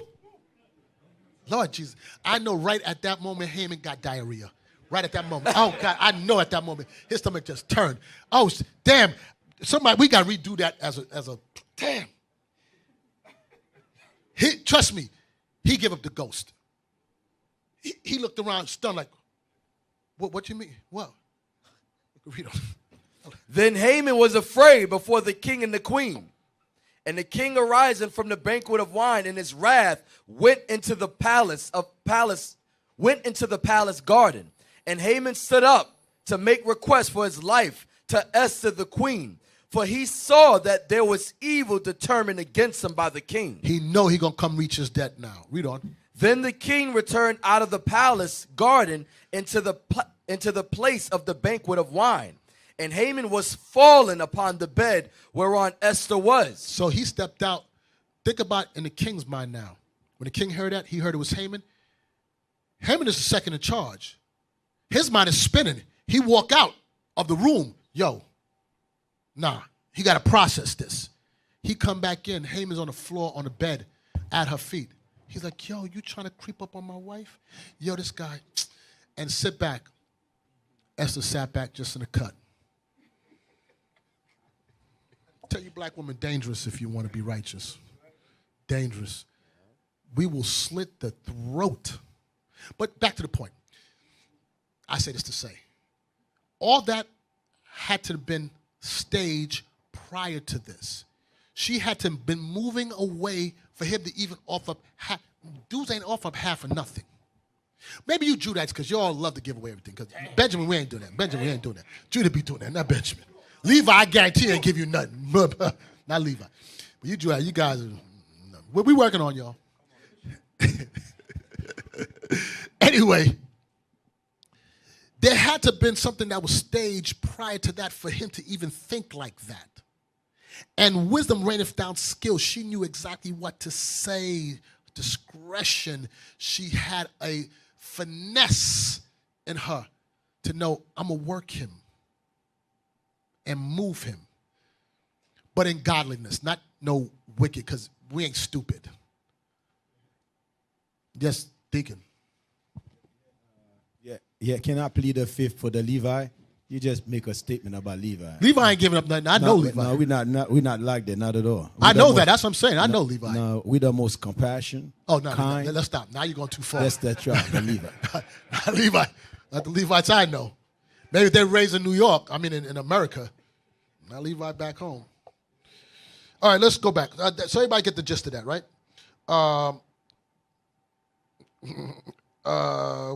Discretion. Go back to Sirach 26. When you get a chance, read the rest of that history. We got to wrap it up in a second. What time is it now? Give me just a couple more minutes. 26 what? 13? Okay, let's read that again. Sirach chapter 26, verse 13. The grace of a wife delighteth her husband, and her discretion will fatten his bones. Give me the word discretion.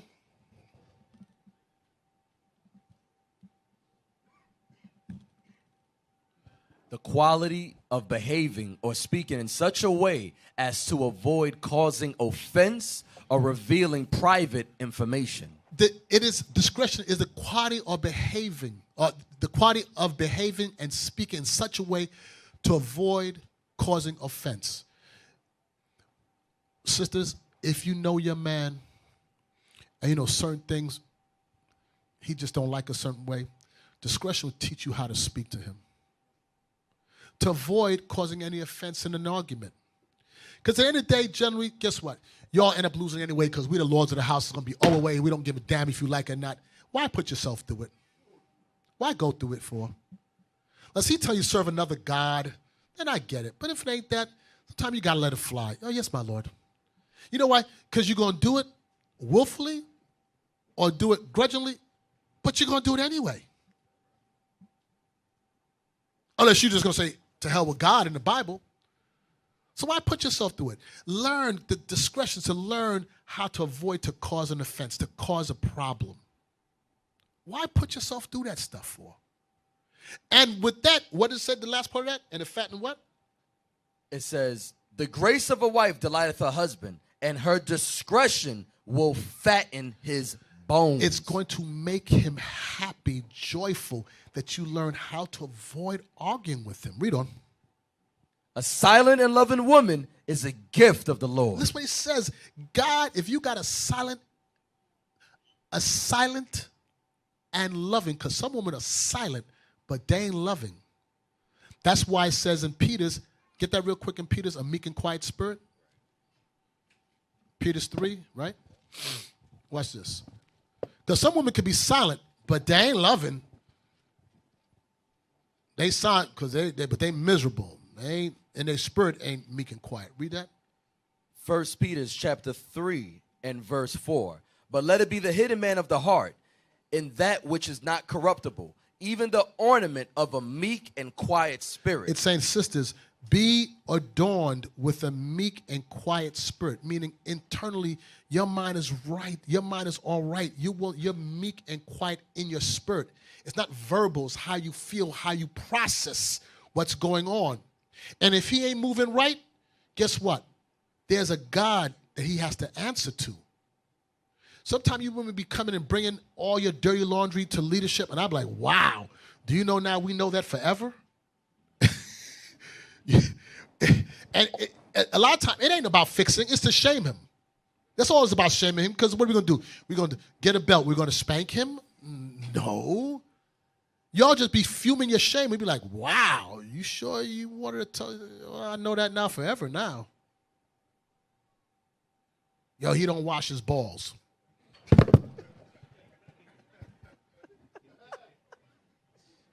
You know when I hear that, You know what I think when I hear sisters say something like that? I'm like, then wash it for him. Those are your balls. Take care of them. I'm looking at you. Why don't you wash them? If it's yours, you want to take care of them? You just stand like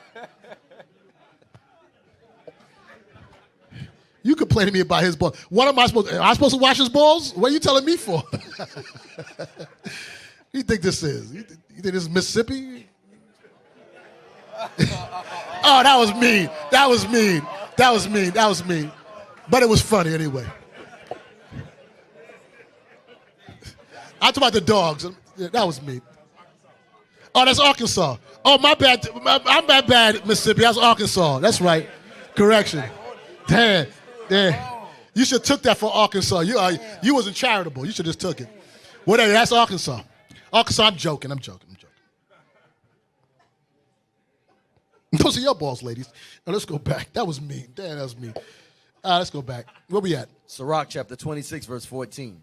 A silent and loving woman is the gift of the Lord, and there is nothing so much worth as a mind well instructed. A silent and loving wife is a gift from God, and there's nothing more worth as a mind that's well instructed, that knows how to deal. Read on. A shamefaced and faithful woman is a double grace, and her continent mind cannot be valued. Look up the word continent. Continent. Her continent mind cannot be valued. Watch this. Able to control movements, not of bowels and bladders. Verse 2. 2. Exercising self-restraint. A continent mind.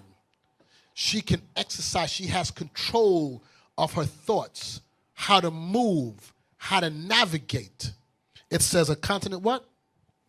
It says, and her continent mind cannot be valued. And there's no value on a woman that can, to us, there's no value.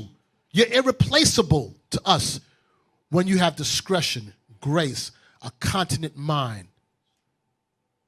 There's no woman like you. You're very rare. You're that rare woman that's out there that we're going to take care of, that we want.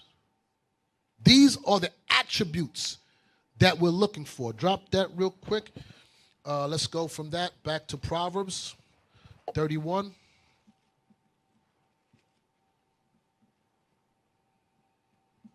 Verse 10. Proverbs 31, verse 10. Who can find a virtuous woman? For her price is far above rubies. Look what the king's mother was telling him. Who can find a virtuous woman? Because her price is above rubies.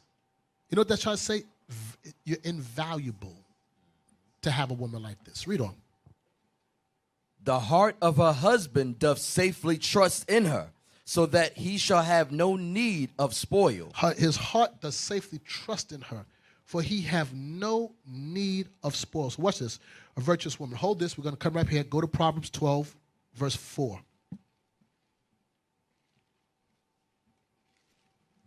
Proverbs chapter 12, verse 4. A virtuous woman is a crown to her husband, but she that maketh ashamed is as rottenness in his bones. You know why you're a crown to your husband? A crown is something that's seen on a man's head, right? That's seen to let him know that, okay, he's a king. It says, a virtuous woman, it's going to make us look good amongst other men. They're going to know, oh, he got a wife with discretion, how she carry herself. You make us look good. Hey, sisters, if you make us look good, we're going to make you look good. We're going to take care of you. We're going to you're going to be precious to us. It can't be fake.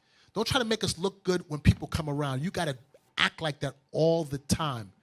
Because many times sisters put on that show. Leadership come around. They're like, my Lord. Yes, my Lord. How can I attend to you? Yes, sir. Yes, sir. Like, that's not who you are. And here's the thing, sisters. Many times you all be giving each other exhortation or compliments. Sister, you got just that. Let me show you something in Proverbs real quick. We're going to come back and deal with this a second. Go to Proverbs 31. I'm going to go further in the chapter. Watch this. Proverbs 31, verse. I want you to read verse 28. Proverbs 31, verse 28. Her children arise up and call her blessed. Her husband also, and he praiseth her. He praises her what? Because of all her attributes in this chapter, right? Now watch this. Jump on down to verse 30.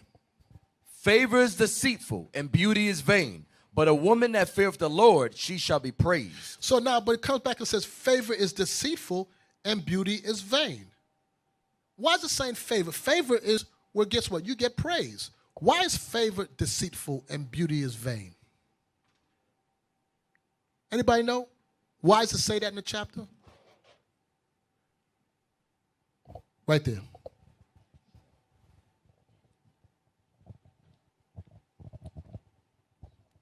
Shalom, leadership, because it fades. No. Favor is deceitful. Here's the point. Oh, go ahead. Let me hear you. Like in Peter, it can be an outward adorning, but inside they'll be messed up. Very good, very good. Because people might see her and praise her. But the praise is supposed to come from where? Her children and her husband. Because they see what they really got. People from the outside, you put the head covering, lipstick on, look good or whatever. Shalom. They're like, oh, she's got a... No. But at home, that's not who she is. It's not who she is. It's deceitful because in their mind, they think they're doing right. But at home, they ain't moving like that. The praise is her husband. Read the verse before that, children. Verse 28. Her children arise up and call her blessed. Her husband also, and he praiseth her. And he praiseth her.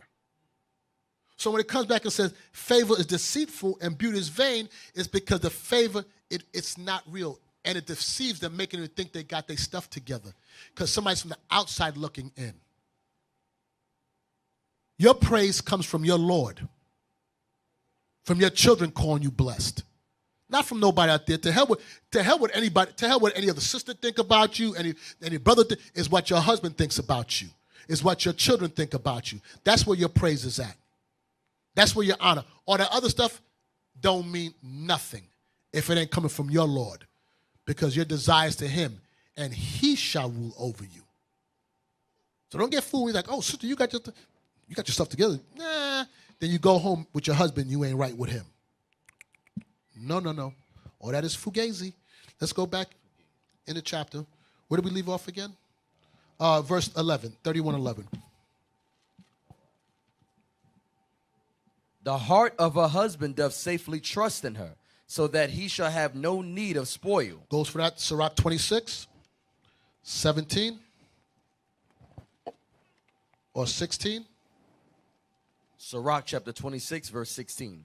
As the sun when it ariseth in the high heaven, so is the beauty of a good wife in the ordering of her house. You sisters are married. This years ago, there was a brother. He got married to a woman, and it was a feast day at my house. And they asked her to boil corn, and she said she didn't know how to do it. And in my mind, I said, how the hell did you learn rod before you learned corn? That you hadn't had corn throughout your life growing up. How did you become an expert in rod and you bypass corn? You didn't have corn. Everybody eat corn. You don't know how to boil corn? There's no, she wasn't being funny. She didn't know that you had, I'm laughing now, but she didn't know you just put water in a pot and you turn it on and it's going to boil and then you just drop it in there. She didn't understand that. I'm like, what kind of mother are you going to be? What kind of wife? You tell me it's Long John Silver's for dinner and McDonald's? That you don't know how to order a house. Feeding your kids nothing but junk all the time. Feeding your husband. Hey, sisters, it is in your best interest that you make sure your husband gets the right food, even if you don't want it. You get online, learn new recipes, things that make it taste good, because you need him as his optimal, because he needs to bring home the dough to pay the bills. So you want to make sure he's healthy as possible. I don't like kale. Make it taste like collard greens. Season that thing, low sodium. Y'all be coming home, be giving salt, and then be complaining, and you have a stroke and an aneurysm. I mean, sometimes say, y'all trying to kill these niggas. Y'all trying to kill these people. You gonna give all this salt and then complain. I'm like, oh man, this is a setup. Y'all trying to kill him. You want him healthy. You need him healthy so his rod can work for you. Don't y'all want that? Go get the money. Bring it home. No, it's not fried chicken. We're going to get an air fryer.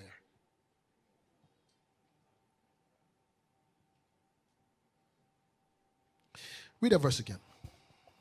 As the sun, when it ariseth in the high heaven, so is the beauty of a good wife in the ordering of her house. A good wife knows how to order her house. That's Proverbs 31. Read on. As the clear light is upon the holy candlestick, so is the beauty of a face in ripe age. You understand that? A wife that knows how to order her house right, when she gets old, your beauty doesn't change for us. We still, Bishop said that last week, right? We still see you when you was 21. Because all the memories we have are good. She took care of me. She made sure everything was done right. She was right there, man. She got everything. You get old, we ain't going nowhere. To lose you for what? Make yourself so invaluable that it's like, you sure you want to take that risk? If you feel like you could find better, go ahead, Negro, gamble. Trust me, we ain't stupid. I always think about this in my mind, and it's maybe on a simpler level. Who is the dude to come behind Malcolm X and try to get Betty Shabazz? You're always going to be like, you can never be that guy. You come behind, what are you going to do? They'll always be talking about, yeah, Malcolm was, you know what, nobody want, who's come behind Malcolm? You want to leave your etch as far as a man that, ain't no man can, after me, who, Jesus? Ain't nobody else? And for you women, like, you don't want to lose everything. She was everything. So in that ripe age, your beauty doesn't change to us. That's why Tobit said, give me that Tobit, that we may become eight, Tobit 8. 8 and 7. Tobit chapter 8, verse 7. And now, O Lord, I take not this my sister for lust, but uprightly. Therefore, mercifully ordained that we may become aged together. So it's not all about lust. It ain't all about sex, even though sex is a big part of it. But, when you order the house of right and you start to age, your beauty is still there to us. We see the value in what you have to bring to the table, what you brought to the table consistently over the years. Watch this. Drop that. Go to Proverbs 31 again. Verse 12. Proverbs 31, verse 12. She would do him good and not evil all the days of her life. A good wife is going to do what? She would do him good and not evil all the days of her life. She will do him good and not evil all the days of her life. Matthew 10:36.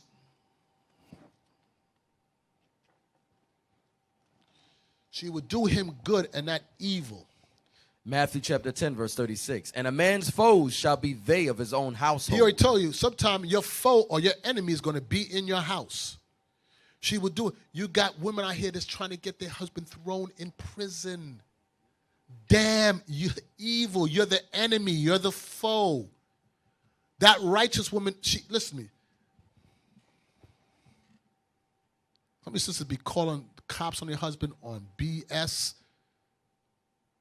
If your wife ever called the cops on you, meaning if you're trying to murder, that's something different, whatever. Lock him up. But if it's some argument and you're trying to use the policeman, please, I will never rest my head down in that house again. I'll never trust you. Never trust your enemies.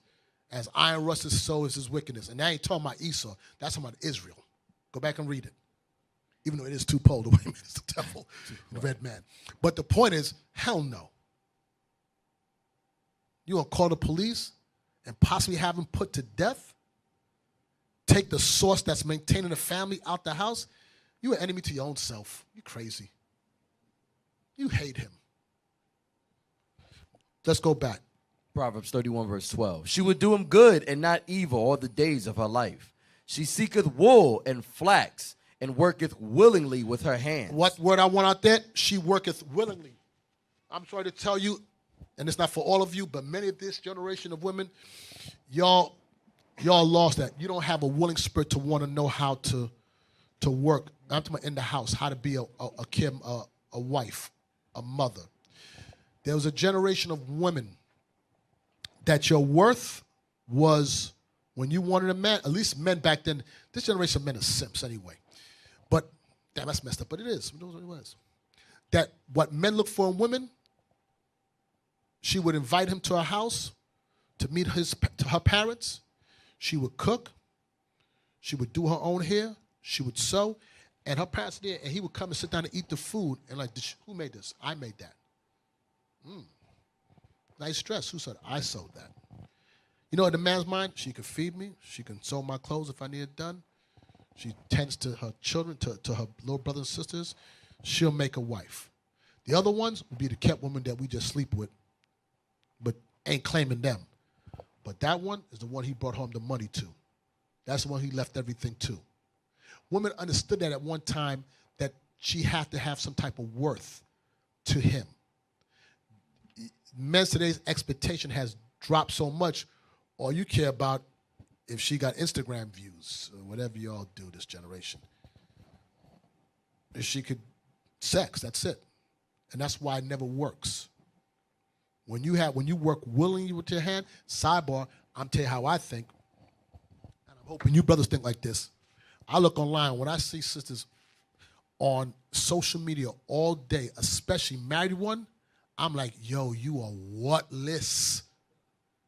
You ain't worth. There's no way you maintain that house and you on social media all flipping. It is impossible. And you men got little aspirations for her. That baby is chafe because it got that same pee diaper on from morning and it's 12 in the afternoon. You're worthless.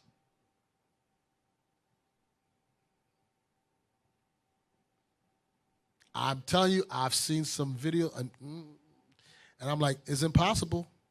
How can you be on Clubhouse for 13 hours? Impossible. Now, if you listen to it, it's one thing. But you want to engage in, I'm like, don't they got babies? There's no dishes to wash? That man come through the door and the house is trash. He's discouraged. He's like, oh, damn. Yo, that sock has been sitting there for 3 days in that same corner. You didn't even move it. Fake it and go like this. So I think it's a new sock. Shit, it's the same sock. Then you wonder why he be hardened. No. Can I get my nails done? Hell no. Why are you talking like that? You're just a lion. Yeah. Read on. Watch this. She worked willingly, right? Right. Okay, let's wrap this up. 2 more scriptures. 1 Timothy 5.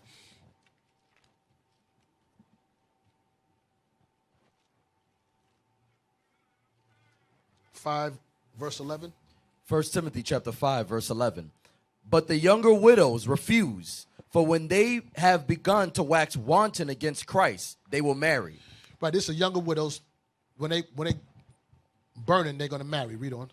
Having damnation, because they have cast off their first faith. Read on. And withal, they learn to be idle. These young women learn to, point out what the young women learn to be idle.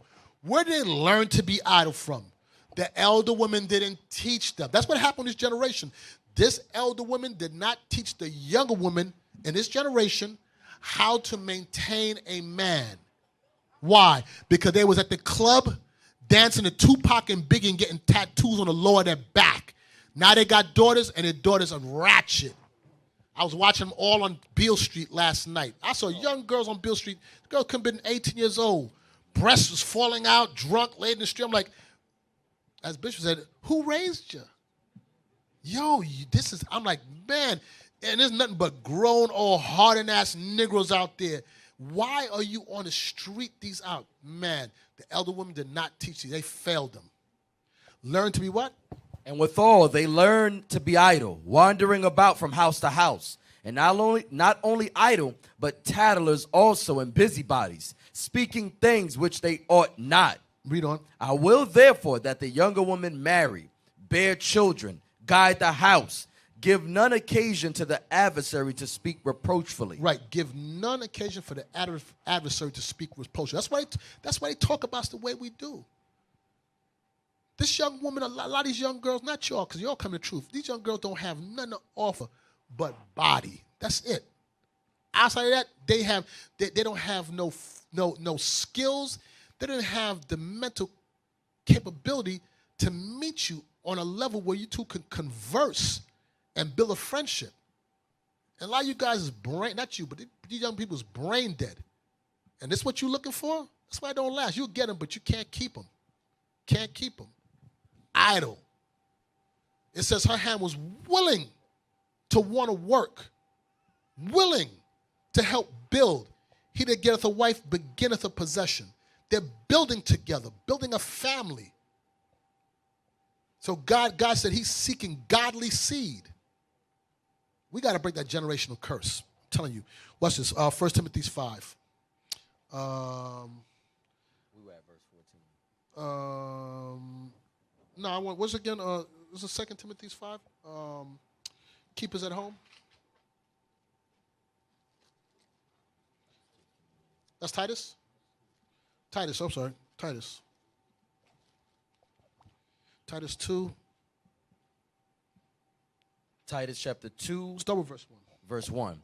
But speak thou the things which become sound doctrine, that the aged men be sober, grave, temperate, sound in faith, in charity, in patience. The aged women likewise, that they be in behavior as becometh holiness, not false accusers, not given to much wine, teachers of good things. These aged women are supposed to be teachers of good things. That they may teach the young women to be sober, to love their husbands, to love their children, to be discreet, chaste, keepers at home, good, obedient to their own husbands, that the word of God be not blasphemed. That the word of God be not blasphemed. That the word of God be not blasphemed. Watch this.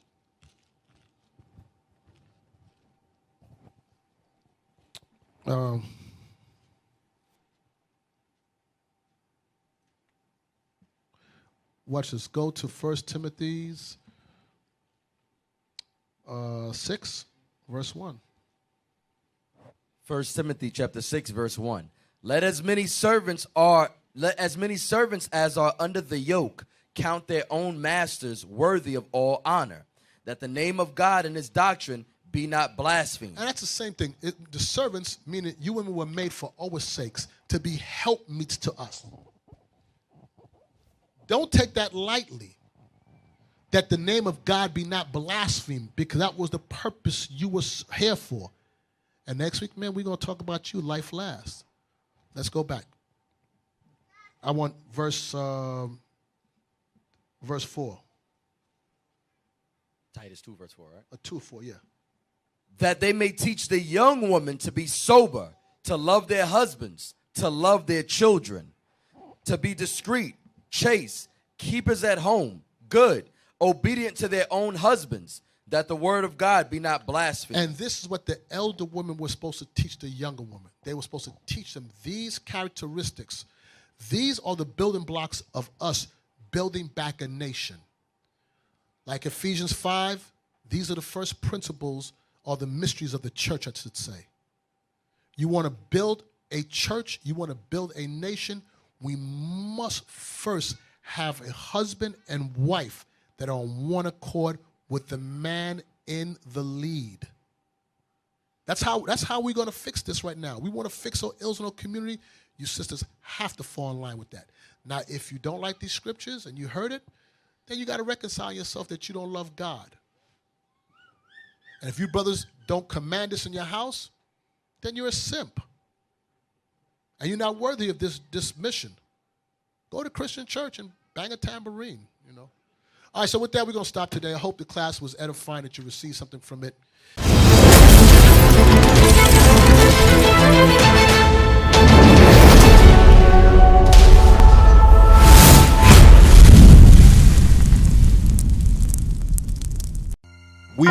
screamed black power while heroin was pushed. But at the end of the day, nothing's in vain. IUIC has been given a vision. The tents of Judah has risen. Many has attempted the mission. Minor murmuring, omitting, and missing the mark. Just reading that he had the flame of fire in his eyes gave us the spark. We on Paul's mission. We out on the road, purple and gold. From Mexico, Cuba, Haiti, Ghana, Sierra Leone. 144,000 boots banging, concrete crackling. These are our men repented at heart. The scriptures is proof. IUIC, we deliver the truth.